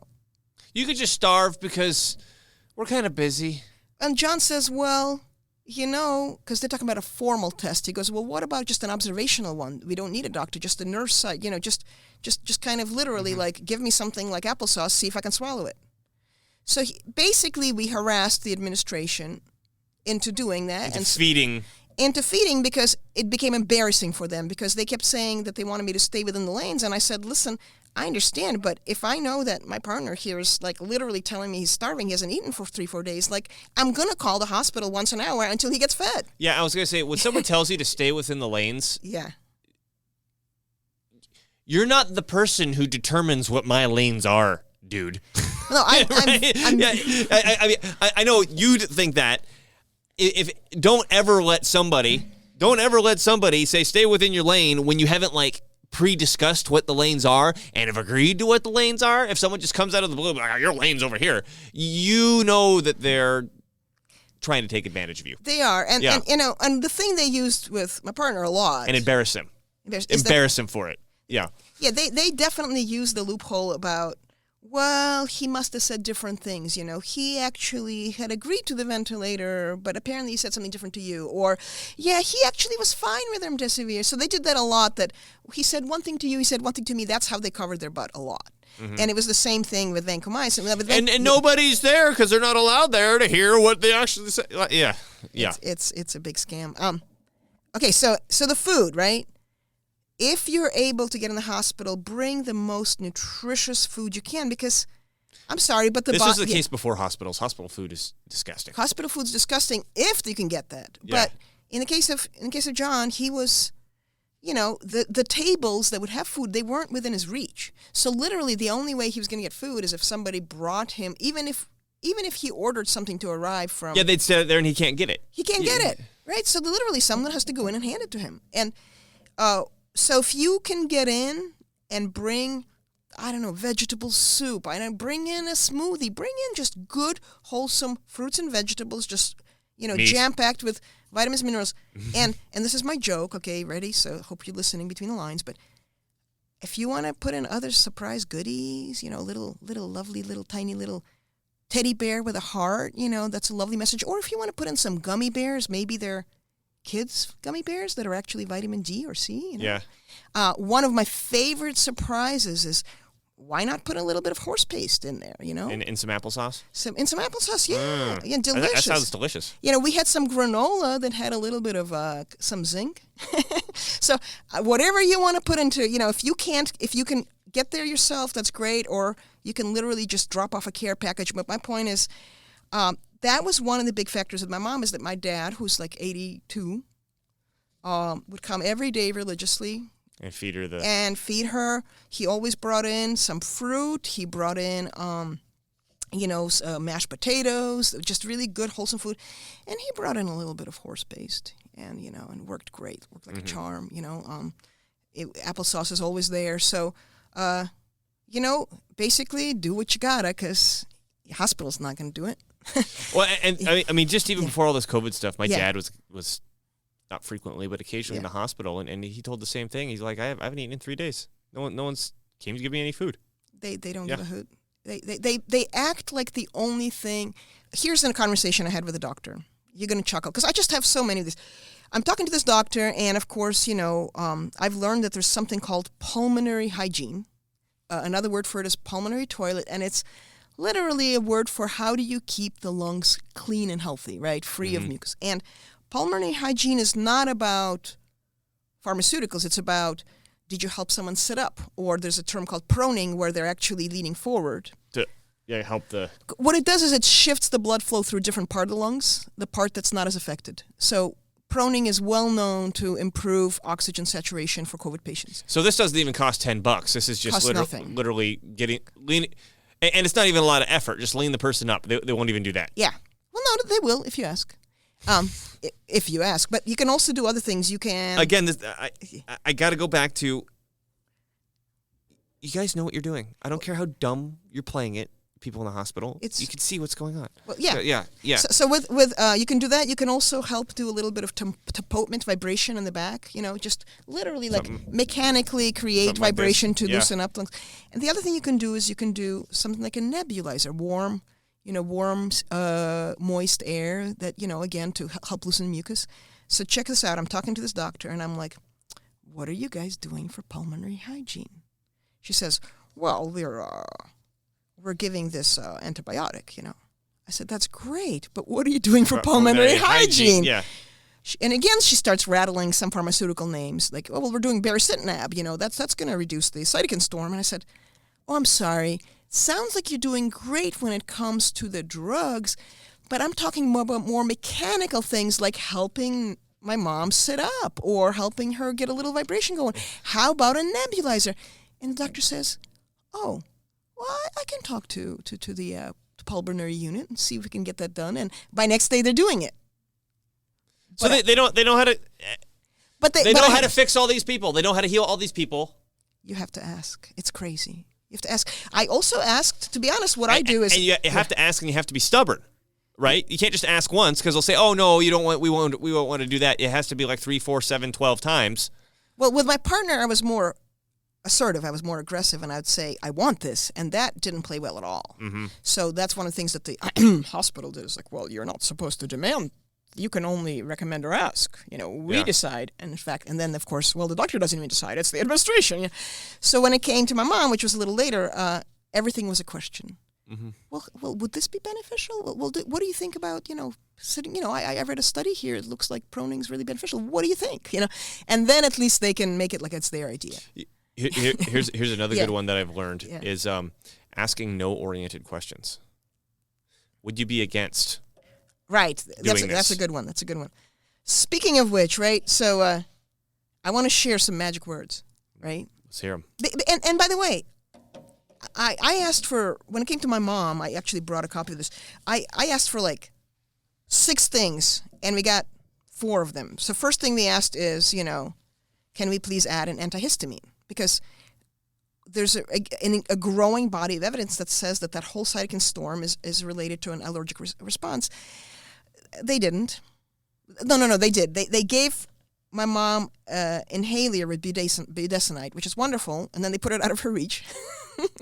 And instead they gave her a nebulizer with something called albuterol, which is a different type of drug. Albuterol is a bronchodilator, so it'll kind of open up, dilate your bronchial passages. So it's a cosmetic improvement, but it also is something called a beta antagonist, which actually can have the side effect of increasing your heart rate. So one thing that happened after they gave my mom a nebulizer, which I thought was going to be budesonide, but they switched it out because that's what the administration does. Thou shalt not use beneficial remedies. So she did it twice, and they said, oh, your mom's kind of having a little bit of tachycardia, which is another word for increased heart rate. I said, well, and I was on to them, right? I said, well, yeah, that is concerning, but could that be related to the bronchodilators that are in her nebulizer? Because aren't they a beta antagonist? Don't they increase heart rate? Oh, yeah, that could be it. Because they kept trying reasons not to release her from hospital yet. So did not get the antihistamine, but we ended up just making sure that she got, sniffed the nose spray. And she ended up, I think even something like Flonase. Flonase has corticosteroids in it. Great. Any corticosteroids is better than nothing. We also asked her to, here's another word, deprioritize. So if you have a loved one that's being treated for something, and then they're there for COVID, and then something else, and they started throwing it all at once at the body, that can be just too much. And we found that the chemo drugs that were immunosuppressive, it was just too much. So we asked not to cancel them, but to deprioritize, right? Deprioritize is another way of pause them for now. So that we got. We asked for fluvoxamine, which has wonderful anti-inflammatory properties, as it turns out. Again, I'm not a doctor, but that's what That's what the box says. No, it's actually the box doesn't say that. It's considered it's a head drug. It's a mood stabilizer, but it happens to have reduced production of inflammatory cytokines as a side effect. So that we did not get. We wanted to substitute that for baricitinib, because baricitinib, the experimental one they were using for the same purpose, has got more side effects. But okay, we asked for immune support, which would be vitamin D, high-dose vitamin C, which is very beneficial. Even something like zinc, that was too risky. Dylan, we can't possibly give somebody super safe vitamins, so we did not get that. I'm being stoic because I don't know how to. I could either be stoic or just blow up like a volcano. I can't figure out how to do something. Hold it in for a few more minutes there. We also asked to remove the cough suppressants. We got that. So what I've learned, and this is for everybody. Remove or deprioritize? No, this one was remove. Okay. Because why are we suppressing the cough when we want someone to cough? Yeah. So that was easy. So what I learned is that the easiest thing to do is to decline. That you can do all day long. If you want to substitute or add, good luck. But you can decline and you can get clever. For example, budesonide, we couldn't get it in a nebulizer form, but for whatever reason, they were okay with having a nasal, just a nasal spray. So my mom noticed immediately from when she did the nasal spray that it helped. And she noticed that the nebulizer that had this other drug, albuterol, she didn't like it. Didn't do anything for her. So, and the final thing is that, we talked about the adding this CPAP, BiPAP step because they were ready to go straight from high flow to So out of the 4 steps, adding a 5th one in there. Yeah. So back to kind of speaking about what you do in a hospital, right? Get on top of the drugs. Make sure you're checking in daily. Be an efficient medical proxy. The nurses are the horse's mouth. They're going to tell you everything what you really want to know. And do not forget the nutrition and any goodies that you may want to deliver if you think that they would be helpful, because hospital's not going to give it. Early on with my partner, when I was able to give him care packages, I sent him some gummy bears that happened to be kids' vitamin D, vitamin C. It was that simple. And he did okay for a while, but it was increasingly more difficult because even when I was able to send care packages, they were put out of his reach. So he did decline at the end. I believe it was vancomycin that may have been the final straw for him, because before COVID he was actually improving and he was slated to be checked out within 3-4 weeks. So they'll say that he had a lot of issues. I'll say that it was the fabulous protocol. I want to talk a little bit about magic words. Can we do that, Dylan? I thought we were already. Oh. Does it? Magic words. Richard, weren't we already talking about magic words? We have talked Okay. about magic words, but keep talking about magic words. Okay, magic. First one words. is risk versus benefit. That's a big thing. So the hospital will often talk to you about that they don't want to give something because it has an unacceptable risk, but then if they propose it, it's always that the benefit outweighs the risk. So you can say, make them explain the risk versus benefit of every single well, also thing. realize that every single thing that they want, they'll say that they've got the risk contained or measured, and everything that you want, it'll be a risk they are not willing to take. So, but if you introduce the benefit, then you could say, look, we understand there is a risk here, but we still really would like it because we believe the benefit outweighs the risk. So you kind of just talk through. So you're using the same phrase back at Exactly. them. We believe that the benefit outweighs Right. the We're risk. willing to take that. We're willing to sign something. We're willing to. So you kind of basically acknowledge that there is a risk, but you say, we believe the benefit's greater, and we're willing to sign off and take liability if you want. The second thing is, when you talk about something like vitamin D, right?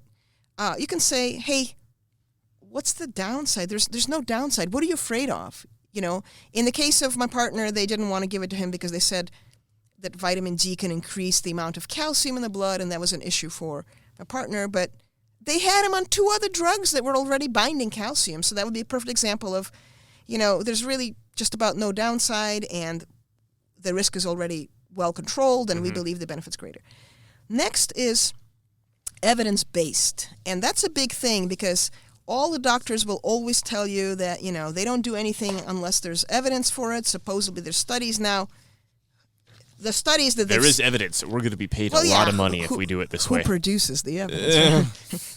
Did the drug companies themselves put out the study? But what you can do, you can play the same game. So when we went to the hospital, we printed out articles showing the effect of early treatment with fluvoxamine. We also had an article showing the antiviral effects of budesonide against SARS-CoV-2.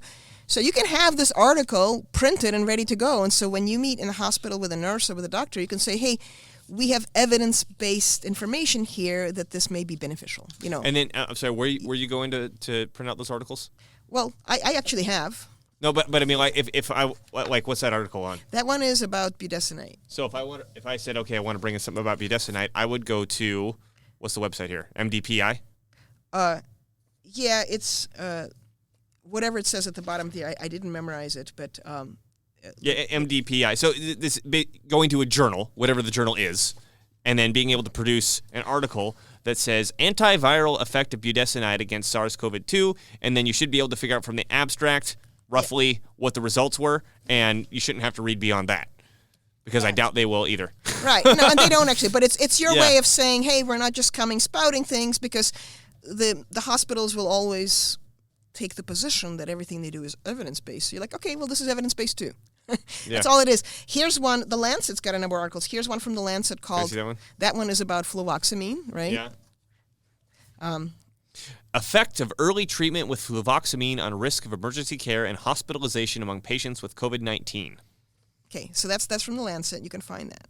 Okay, and then the final word, and this one did work like a charm. It's called no regrets. Now, there's many ways that you can say to the doctor that, hey, like, I want to feel like I've done everything I can for my loved one, right? Mm-hmm. That won't register. What you need to say is... we don't want to have any regrets. No regrets. So in the case of my mom, when they were starting to say, well, she doesn't they cut her off the steroids. I think it was as typical in 7 or 10 days. And I said, there's growing evidence that patients that don't always do well with the hospital protocol and end up not recovering, it's because the steroids were eliminated too early. Can we continue? And and they said, well, no, that's not really how it goes. Our standards of care say that we're done. And so this is when I started saying, well, can we maybe at least give her like an inhaler or nasal spray, something just to continue to help with the antihistamines. And I was still getting a little pushback, and then that's when I used the magic words. I said, I understand, and maybe it won't do anything, because they were saying, well, we don't have enough evidence for it, right? I said, but gee, we just don't want to have any regrets. We want to have no regrets should anything happen, And that was it. As soon as you say no regrets, they know what you're talking about. You're saying, like...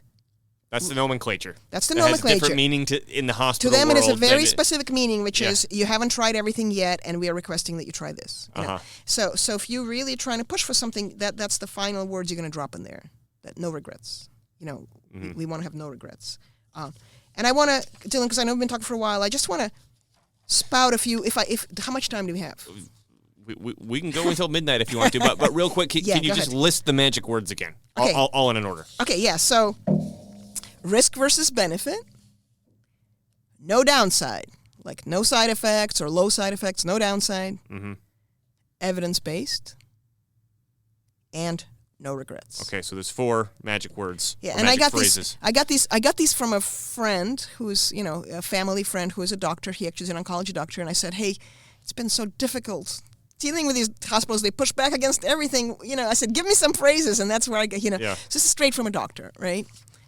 He gave me some ammunition in talking to the hospital. So I guess, probably because we've talked about a lot of things, I just want to get a little bit, give a little more focus to the medical vocab, just because some people are really listening for that. So here's how it goes, right? So first of all, antiviral. Of course you want an antiviral as part of the regimen. The hospital's main antiviral is remdesivir or a combination of different antibiotics. There is a protocol called FLCCC. It's from Pierre Corey. He's worked with others. I had all their names until I came in today, but it's a well-established alternative protocol that is having much better effectiveness, that doctors that are following the mainstream CDC guidelines ignore or basically just object to. But the FLCCC has other recommendations for antiviral, and actually they are very much focused on ivermectin. So that's just so you know. If you can't get either, or if someone's at home, for example, getting oxygen at home, other things that can be a strong antiviral, you can add in hydroxychloroquine, but just good old zinc works wonderfully when combined with an ionophore, combined with something that'll help usher zinc into the cells. And that ionophore? Ionophone. It's basically something that opens up the passageways into the cells so the zinc can get in there a little easier and do its thing and kind of neutralize viruses. And quercetin, which is a well-known over-the-counter supplement that's known to reduce allergic response, it's like a Claritin, but quercetin happens to help zinc get into the cells. So it boosts the antiviral property of zinc. Are these the links that you sent me? Yes, one of the links I sent you has the FLCCC protocol. Can we bring that up, Richard? Because one of the things I'm worried about was we're saying these names, and someone's not necessarily going to know how to spell these. That's it. If you scroll down on that page. That's the FLCCC protocol. You're welcome. If you go down, you'll see a PDF embedded right below the flags. And you can print it out. Maybe you're at a hospital that's actually open to things. It's a very well-researched, very well-documented protocol. We're about to see it. And it has, an explanation of everything, what it does. Here's right the PDF. There. Yeah. What's that first drug you're seeing there? That's a methylprednisone, isn't it? Yeah. Okay, that's methylprednisone. Right. So ascorbic acid, which is vitamin C. Yeah. What's that last one? Thiamine, that's vitamin B1 or B2, B6. It's one of the vitamin Bs. I can't remember which one. And heparin. Heparin, which is to eliminate blood clotting. And if you do scroll lower, that's where you get into the... We got ivermectin, nitazoxide. Nitazoxanide. I don't know what that one is. Yeah, I'm not familiar with that. And then what are the... dual anti... my eyes are not that great. I'm sorry, guys. Yeah, both of us are in the same boat. Dual anti-androgen therapy, vitamin D, and melatonin. That's interesting. Yeah. Okay. So you can see, vitamin D, right? Your whole immune system runs on vitamin D, right? Some people have... I have one nutritionist who says that in hospitals outside of the U.S., they've blasted people with over 100,000 IUs, 150,000 IUs of vitamin D, and it's that safe, and it can still be a great kind of aid in combating. Well, and then even you ask anybody who's even remotely into supplements, they know like if there's one supplement on earth that you need to take and none else, you take vitamin D. Exactly. Because that's like the most important one. Like I said, your immune system runs on vitamin D. Now, vitamin D, you build up over many months. It doesn't change so quickly, but it has remember we talked about no downside. It's it's extremely low. Like it's right up there with if you take a low dose aspirin. You're not gonna have problems, right? Yeah. So antiviral, you want to have that, and then the next thing that because I'm just kind of tying it all together is that you want to have some kind of a steroid or a corticosteroid once you get into that really low oxygen phase, because that's the inflammation literally blocking your spores. You're blocking your lungs from absorbing oxygen, right? It's just the buildup of mucus and kind of all the debris from the white blood cells going crazy trying to neutralize the spike protein. So again, if you're in the hospital, they're going to give you dexamethasone. If you're at home or if you're in a different hospital, you can go with methylprednisone, like the FLCCCC protocol says, and you can also, that's where budesonide fits in. Budesonide is a corticosteroid. And that's the one that's typically in the nasal sprays? Yeah, and I actually sent you a link. We can show it. Can you pull that up? Because it's that simple. You can literally, there you go.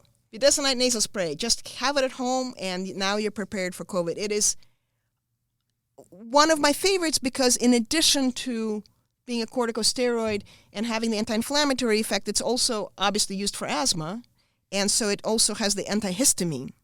So it's kind of, it doubles, right? It's going to be, and it's so gentle, it's over the counter. So the third thing is, we've talked about antiviral, we talked about, anti-inflammatory, anticoagulant, we've talked about that, and you saw kind of heparin or aspirin, right? And then boosters. What they do is they do a lot of immunosuppressants because, your immune system's going haywire, it's, too much inflammation. But I think, you also want your immune system to kick in. So that's going to be your boosters. That's where you're doing the vitamin D. That's where you're doing the vitamin C. Zinc. Zinc with quercetin. All of that's good. Some people are going to go and get... Spell that word, quercetin? Quercetin. Oh, my dad cannot handle that word. It took him like 10 times to spell. Yeah. Quercitin, I believe. Okay. I could, if I got it wrong, sorry, everyone. That should be close enough that the search engine will spit you back the right one. Yeah. But again, you can go into super supplements. You can go to Whole Foods. They're going to have this, right? You don't need prescriptions for most of the stuff. You can treat, even horse paste you can get from Amazon. The horse store. No, you go to Amazon and you order a product called Bimectin, B-I-M-E. Well, there it is, right there. Bimectin. Look at that horse paste. Here. That looks like it'd be really good in applesauce. Let's talk about Bimectin. It's a little bitter. It doesn't taste too bad. Here's what you do. Everybody wonders, what do you do with it? Well... Oh, it's apple flavored already. Yeah, it's apple flavored. It's roughly a notch, because the way it's administered is that you have these notches and then you squeeze up to the notches, right? So it's a notch roughly for every 50 pounds of weight, right? So if you're 200 pounds, you can take 4 notches. If you're kind of... And this is not medical advice. This is just flavoring for applesauce. This is just crazy stuff. If you want to do it, do it. If you don't, just random education. Don't listen to anything we say, right? Yes. We're not doctors. We're just crazy people talking about how to save lives. These are literally just random words from monkeys typing on typewriters that have happened to come out in this order. Exactly. Yes. And by the way, if you put a video that has the word ivermectin in it, on YouTube, it'll be gone in... we're already banned off of YouTube. Oh. This isn't... YouTube has nixed us hard. Okay, Yeah. good. So, because you'll be banned in 20, 30 minutes at the longest. At the longest, yeah. Yeah. So, so how you do with ivermectin is you do a notch for every 50 pounds, and if you are, in the midst of, the worst part of COVID, do it every day. Do it every day for, 5 or 7 days. And then you back off. You can go to several times a week. And then if you want a prophylactic or kind of preventative dose, do it once a week or every other week. So ivermectin, wonderfully safe. Check this out. Antiparasitic, antiviral, anti-inflammatory, antibacterial. Hello, it's an awesome wonder drug. Oh, excuse me. No, it's just horse paste. It's just horse paste. It's just horse paste. So there you go. Those are the kinds of the things, once you understand, you start off with a strong antiviral phase, then you go into a crazy anti-inflammatory phase.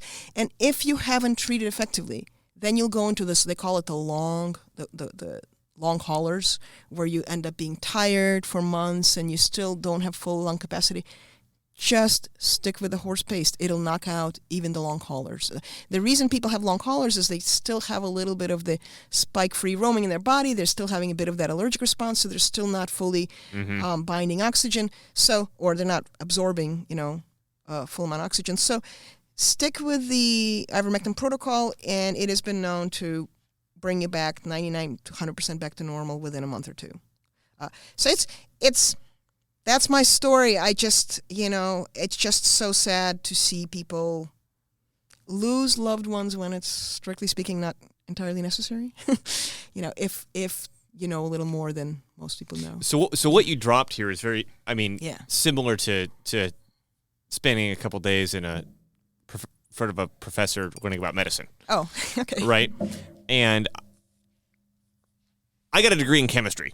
Yeah. And so digesting that wasn't so hard for me, but some people, that was a lot of information, and of course they can go back and watch the video as many times as you want. But if they still feel like they need help with this, are you available, or do you know anybody available to call? Actually, great question. And if somebody really wants to reach me, go for it. Yeah, I can give my. Should I do? Give my email? Whatever you're comfortable with, or I guess email us and I'll I'll be the filter. How about that? That's perfect. Yeah, email Dylan at Irida TV and he'll get in touch with me. But the resources you may want to look at is there's America's Frontline Doctors, and there's also America's Frontline Nurses. So if you have someone in a hospital and you just don't have the stamina to try to be kind of the medical advocate yourself. They can take that on? America's Frontline Nurses, they'll come, they'll advocate for your loved one. They can even go to the hospital and administer certain things if the hospital refuses. So America's Frontline Nurses. That's a resource. And America's Frontline Doctors is great because they have a listing of doctors around the country that can prescribe certain medicines that are willing to treat COVID.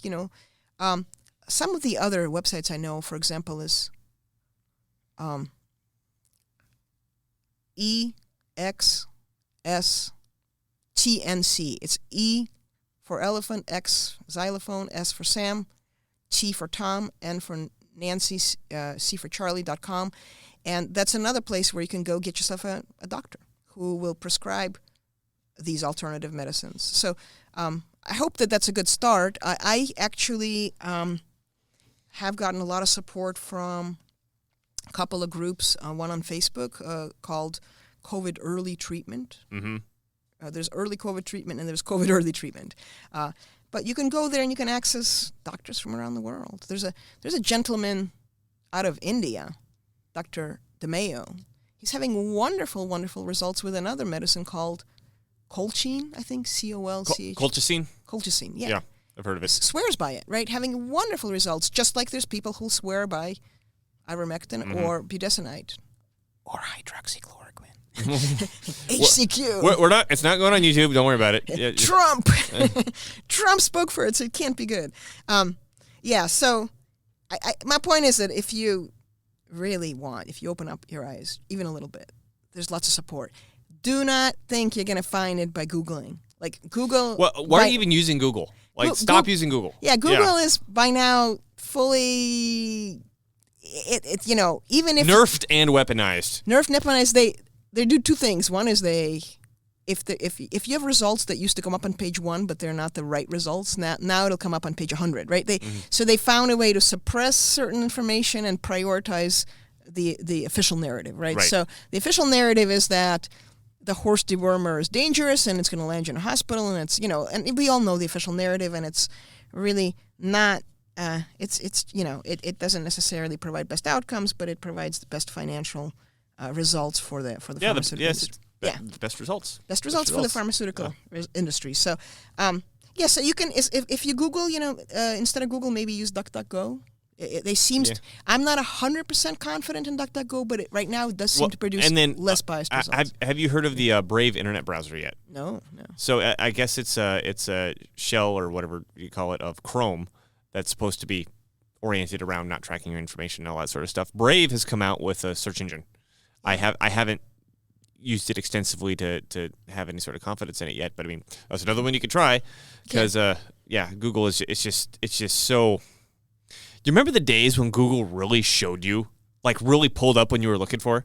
Oh, yeah. Yeah, like 2010 era, like if you wanted some, boom, it was right there on Google. Now it just doesn't work like that anymore. And I noticed that change really by the summer of 2020 is that things started seeming to change. And one of the ways I kind of lost confidence in Google is when I actually had articles that I had printed and saved. And then I went back and did another search, and I'm like, wait, some words are missing. And so I started comparing, like, oh, they had an article where the title changed from something that, such and such produces strong evidence of effectiveness. It changed to, this drug may be effective, but trial results are inconclusive. So everything got watered down. And trial results are always inconclusive. That's science, Yeah, I mean, in the same article, just a different headline from one that gives great confidence to one that kind of, Yeah. So, Google is part of the agenda. So, yes. It's if you're really, really curious about this stuff, find groups on Telegram. Find groups on MeWe that are still not at risk of, being deplatformed. Because there was a wonderful group right on Facebook. It was called, I think, Ivermectin MD Doctors. And there was thousands, like 10,000. They were nuked, weren't they? Oh, boy. They were dropped. Yeah, it's gone. And I mean, this was a treasure trove of information. Yeah. But before they were nuked, they were warned that they are not to discuss any of these alternatives. So every time the ivermectin word came up, they got a demerit. They got a warning. Gab. I think Gab's the future. I'm a big Gab proponent. Yeah. Wonderful. So, if you're willing, we've been going a while. Briefly go over. Tell me about your medical background. My medical background. Okay. Because you're not a doctor, but it's not like you're coming in cold into this arena, right? I'll try to do my best to keep it concise, Dylan, and you can just tell me, hey, Larissa, that's, tell me to wind it up any way you want. But I was born in the Soviet Union. Right. So my family immigrated here when I was a teenager, and, they're mathematicians. So in the beginning, I was very much kind of part of the rational world, and I graduated from college and had a software company. Not software, excuse me. It was a tech company in that we distributed computer products and supplies. Mm-hmm. And I kind of built our network, so I was in the tech world. But I had health issues in my 20s where the doctors had no idea what was going on. Mm-hmm. I just had nonstop heartburn. I was taking antacids all the time and just extremely exhausted. They call it, don't they have a term nowadays for people who are always tired? Chronic fatigue syndrome? Yeah, I had essentially chronic fatigue syndrome. And I went to the regular doctors and I got, okay, those of you in the medical field will love this. You have a condition of unknown etiology, which is another way of saying we don't know what's going on. Well, at least they said it. Now they just make something up and say, oh, you have this. Oh, yeah, Lyme's. And when you push them on it, they're like, oh, actually, we didn't really know. We just thought it could have been that. Yeah, they were honest. They said we have no clue what's going on. And so that was kind of my first foray into trying to figure out what was going on with my health. And I tested a lot, and I found that there was a combination of stress in that I had no stress routine, So stress, which will generally have you in a kind of constant parasympathetic, agitated states, you're lots of adrenaline, and all of that will tend to deprioritize or shut down your digestive process. So part of the reason I was fatigued is because I was running on adrenaline and I just literally wasn't digesting. Well, and then if you add the antacids to that, your stomach needs to be acidic. Exactly. In order to digest the food. So now you're not, the food The antacids are going to block your natural digestive acid production. So you're already depleted, and on top of it, you're going to be more depleted. And I found out that there was a combination of the stress, and I had food allergies, which I just kind of figured out, started playing around, and I eliminated certain things. In my case, I had a pretty strong reaction to tomatoes. Mm-hmm. Right? So when I regained my health, it really just struck me that, because it took a good year and a half, and it was such basics. And that's what really struck me is that, hey, wait a second, I had the luxury where I had sold my first business just to recover my health. And I said, a lot of people are not going to have that benefit. And so that's when I really became fascinated about how do you help the average person who may still be quote unquote healthy, but they know something's going wrong. They know that, whether they're anxious or whether they're low energy or maybe they have skin conditions, like how do you help an average person become educated so that they can continue to take care of their own health rather than just kind of, this round robin of visits to the doctors where there's just more and more meds piling up on each other. And then so that's kind of when I first got interested in wellness. I spent another 8 years or so in technology. I was actually managing software development for a company that was acquired by Motorola, so I was a director of program management. But I just was fascinated with everything having to do with health and wellness, and so I jumped off and started my current business, Dream Clinic, which is, acupuncture and medical massage. Again, the theme being stress management, right? Right. And I started that about 20 years ago, 2003, and just continued. So, I just really became fascinated, especially with nutrition, understanding how the digestive tract works. And it's in the process of that where I learned that really pharmaceuticals and medicines, they are just an approach. They're not, it's not the way to do things. No, it's not manna from heaven. They have different properties. And so that's where the crossover is. And that's why you hear me talk about things like antiviral, anti-inflammatory, because you can get that from a patent-made specialized medicine, or you can get that from turmeric. Exactly, turmeric. Wonderful, right? Anybody who has arthritis or pain in their joints, like, have you tried turmeric? Have you tried golden milk, which is milk with turmeric, mixed in and heated up, right? So so you learn that everything has certain properties, and you can either go this way or that way. I probably tend to lean a little more towards, supplements and natural approaches, just because they are gentle on the body. They're gentler on the body, right? Now, sometimes you're going to need a surgery. Sometimes you're going to need that antibiotic. I'm not against modern medicine, but I'm against just making jumping, it gut. And the modern medicine, I mean, not the totality allopathic, of it, but the all these, I'll call them hard drugs just for easy sake. They jump to it immediately. Like that's okay, you came in here, you have an issue, we're immediately going to go to these, in quotes, hard drugs. Where it's like, okay, well can we talk about like vitamin D? Can we talk about diet? Can we talk about stress? Like whatever. If all those don't work, okay, great. Yeah, let's try this avenue. But yeah, it's just they immediately jump to. Well, yeah, a good example is, because my business is, we have 3 clinic locations. We used to have 4, but we lost 1 due to COVID. And we also used to provide office-based, wellness programs in 6 states. And our largest client, it's still on pause now, but it was Boeing, and we've been in other settings. We're still providing currently services at one of the hospitals, and we've done business at Amazon and at Honeywell and Raytheon and, just some of the biggest companies in the world. And so a good example, even with massage, let's say someone has bursitis or something, or, inflammation of the joint, and or a good example is a lot of people have carpal tunnel, right? Where you suddenly have numbness and you get pain in your wrist. And a lot of times the doctors will just straight off start recommending surgery, and they haven't even tried kind of the mechanical, Let's rub it a little bit first and see. Well, yeah, because what all it is it's a compression of the nerve, right? Yeah. And so if you can loosen up the tendon that sits on top of that nerve and create some space for the muscles that expand, and so they're not pressing so hard on the nerve, sometimes that is sufficient to alleviate carpal tunnel. And again, if it works, great. If it doesn't, go ahead and do the surgery. But a lot of people don't even know about the first option, which is just having very targeted therapeutic massage, manual manipulation, right?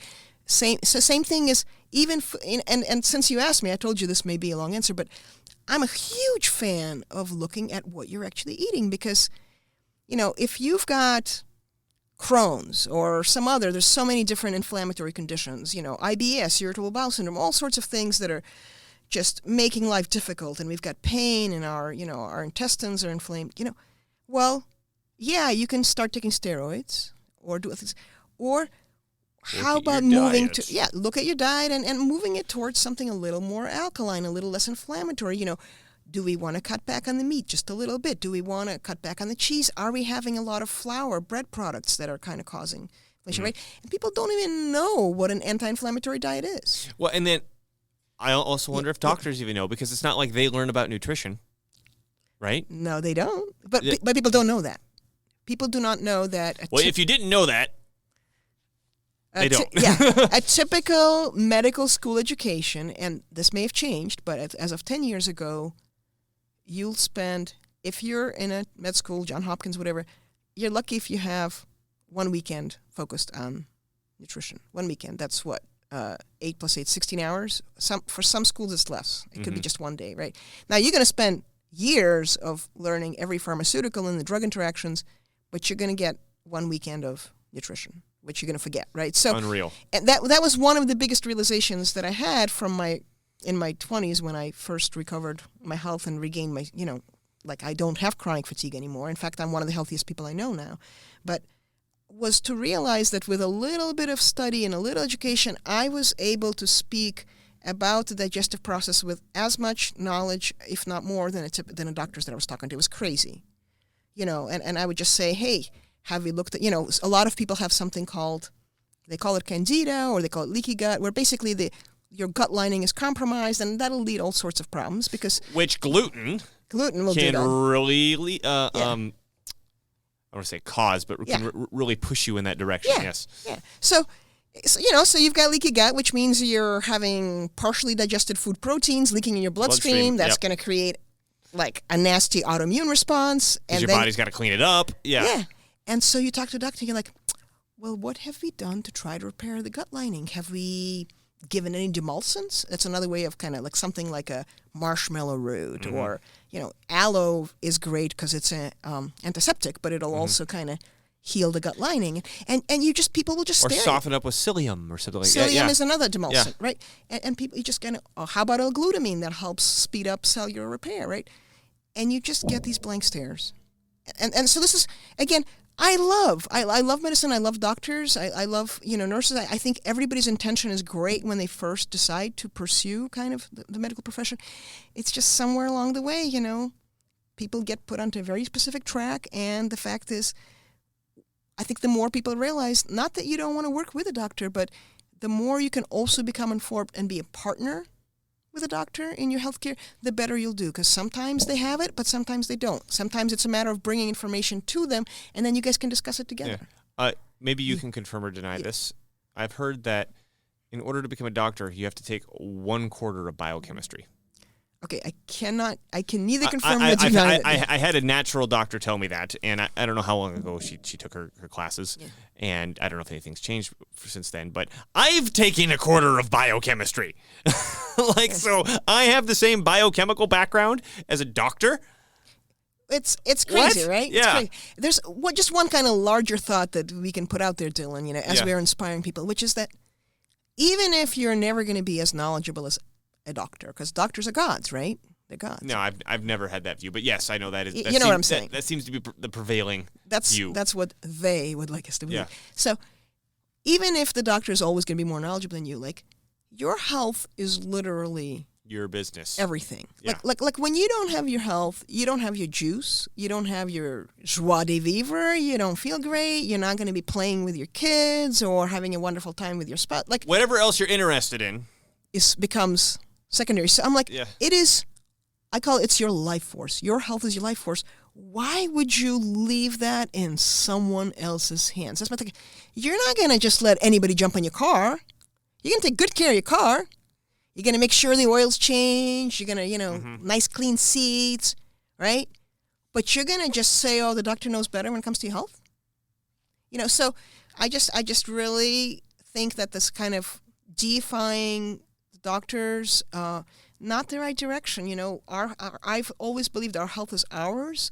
We can sense how our body's reacting to things. And so the more we take co-ownership of our health with the medical profession, I think the better off we are. Which is, you asked me what's my background. That's what I do is I simply try to provide information, educate people, and then let them make their own decisions because they will always instinctively know. they will know, hey, this really felt like I felt better after this. I'm gonna finish with a really quick story, and it's just, we've gotten off the COVID track, but that's great. There's a gal I was helping.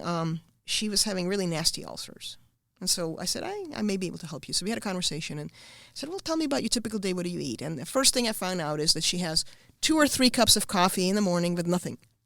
Hasn't eaten anything, right? And I'm sure very low-grade coffee. We could talk about different grades of coffee, too. Yeah. But Right. continue. Yeah. So coffee, very acidic, right? It's one of the acidic, and it's corrosive. It's gonna like attack. It's gonna destroy your vessel. It's gonna make holes in your gut lining if you're just taking it with nothing to kind of offset it. And so, but knowing that she loved coffee, I didn't say you're gonna have to cut the coffee out. That's not what I said. I said, let's have an agreement for just the next 7 days, where slow up. Instead of having 3 cups of coffee, why don't you take 1 and just sip it slowly?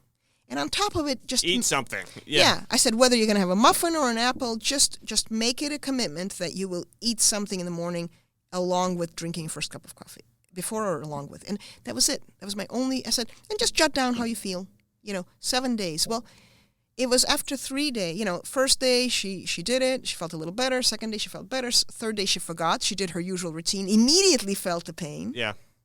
Fourth day she returned to what we agreed, felt better again. When we met 7 days later, it was done, because I didn't have to tell her anything. She said, I did it. I definitely had less pain. It feels like the ulcer's healing. And on the one day when I forgot and I had my 3 cups of coffee, and she says, it's immediately back So to... it was good that she forgot that one day. Yeah. But that was it. She was I didn't have to tell her anything. I didn't have to tell her. She said, I'm going to start weaning down. She said, I still really love coffee, but I think I'm going to continue to only have 1 cup in the mornings. And then a month later, or a couple of months later, she came to me. She said, I thought about it. I switched to tea, and so her ulcers went away. She was healed. But my point is that all you have to do is just help someone discover for themselves, and they will. That's the 1 mile of the 26-mile marathon. They will do the rest if they can just have firsthand evidence that something's beneficial. Yep. Thank you. Go ahead. Yeah. No. Thank you. I wanted to go back to the doctor's thing too. Yeah. And this is an observation that I made. Yep. Which is that if the general societal understanding is this deification of doctors, and I know it's a strong word, but it's not totally out of place. The level of force that a doctor's order carries to most people is they take it like it came from God. I have to follow this because my doctor said so. And if you and other people around you won't question it either. Oh, my doctor said so. Oh, okay. Well, we're not going to question that. So if that's the societal role, what sort of personality type is that going to attract? Oh, in terms of to become a doctor? To become a doctor. Now, I'm not saying all the doctors are going to be like this, but do you think that would be an attractive place, say, for a narcissist to go? Or just someone with a strong ego, or likes to be bossy, or who likes to be right, or whatever. And again, I'm not saying all doctors are like this. I'm just saying that that being the case, that's naturally going to be an attractive avenue for someone with a personality type like that. So is it ridiculous to consider that if you're getting doctor's advice and you try to question it, that the doctor isn't necessarily going to take it at its value? They're going to be more concerned about the fact that somebody's challenging me when I get into this role, A, so people don't challenge me, and B, I don't like being challenged in the first place. Well, Dylan, you make such great points. Like, I just want to sit there and let them soak in for it. I think that narcissists are either made, some of people already start off with a disposition, some are made, and so I'm actually going to defend doctors a little bit in that. First of all, I think it matters what setting you're in. I think if you're a family doctor, you have your own practice. I think there's still a lot of the good old doctor-patient relationship. Again, and disclaimer: I'm not saying that this is the true of all doctors.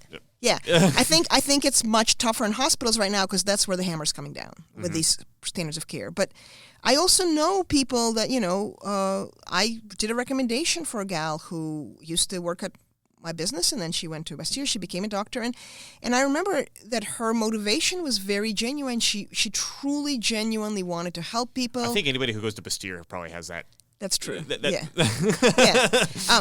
But some people are genuinely motivated. I think it's when they get into the med school, because the med school, I'm a big fan of this book called The China Study by Colin T. Campbell, China Study. And Colin really writes a lot about what happens behind the scenes, and kind of med schools, they all have their boards, and who's on the board?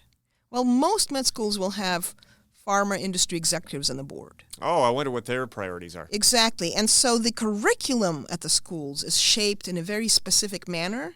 It's not an accident that a doctor will graduate knowing the side effects of just about every pharmaceutical and how they interact. And that's really what the focus of the education is it's to promote pharmaceutical-based solutions in medicine and treatment, period, right?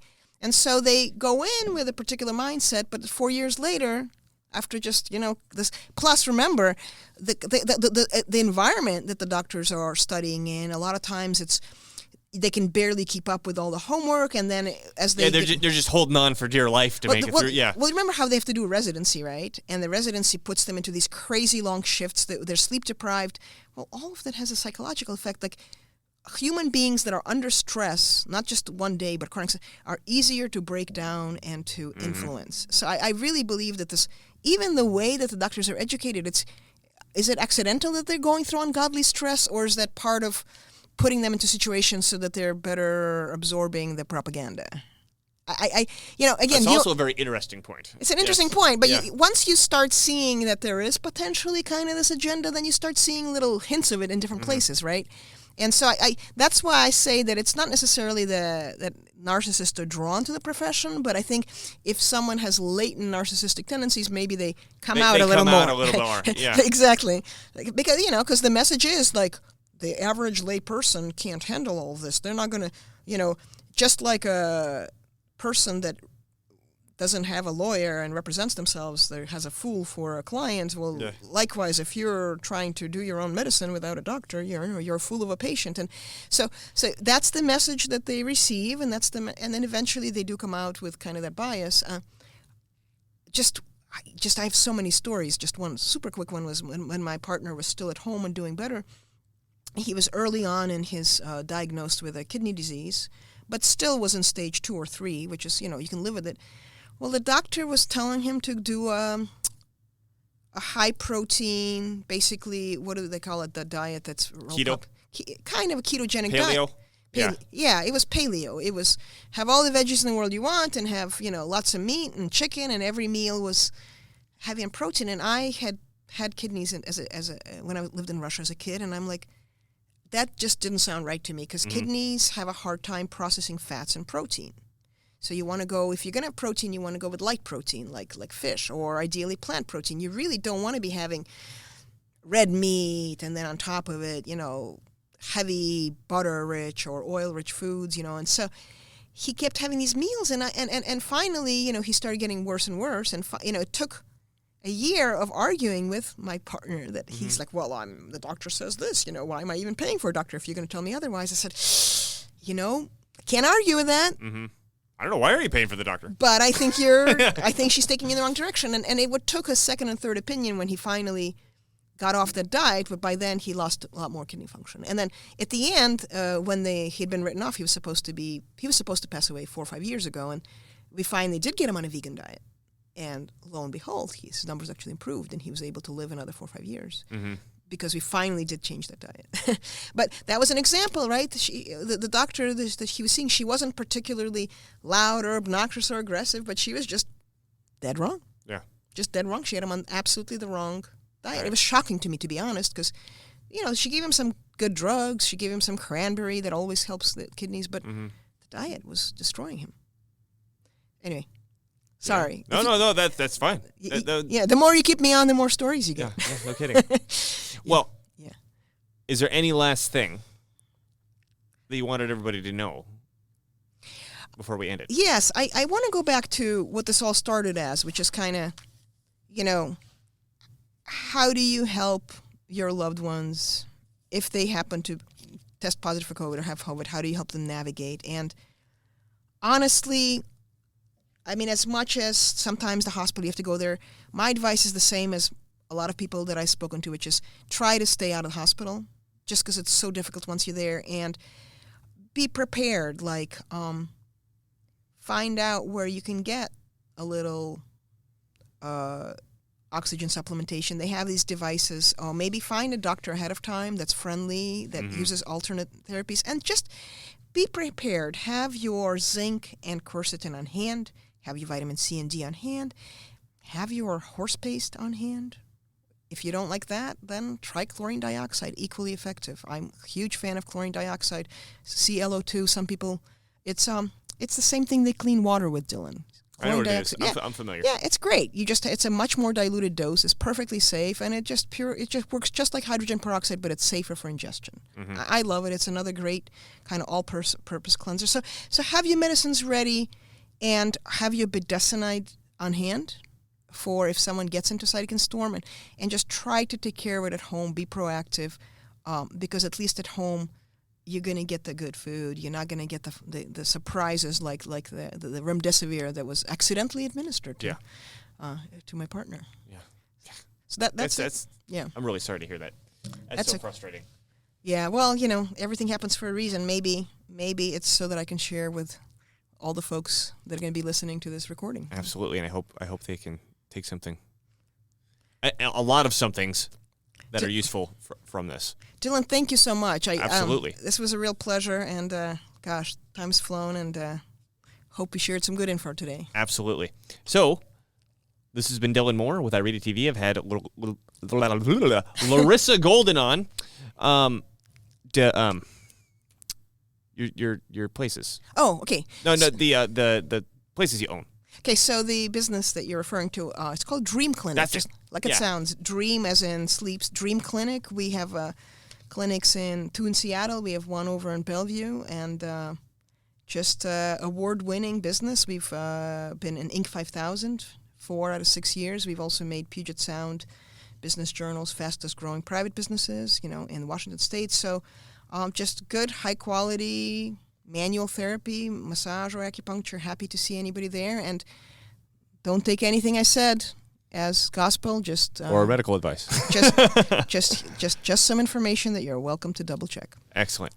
Well, with that, again, this has been Dylan Moore with iRead TV, which you can locate at iRead.tv, and up at the top, you'll find all the menu bars to find whatever sort of social media where you want to follow us, except for YouTube, like I mentioned. We have been officially kicked off. We're now in the Cool Kids Club, but everything else, we're probably on it. So thank you for watching, and we'll see you next time.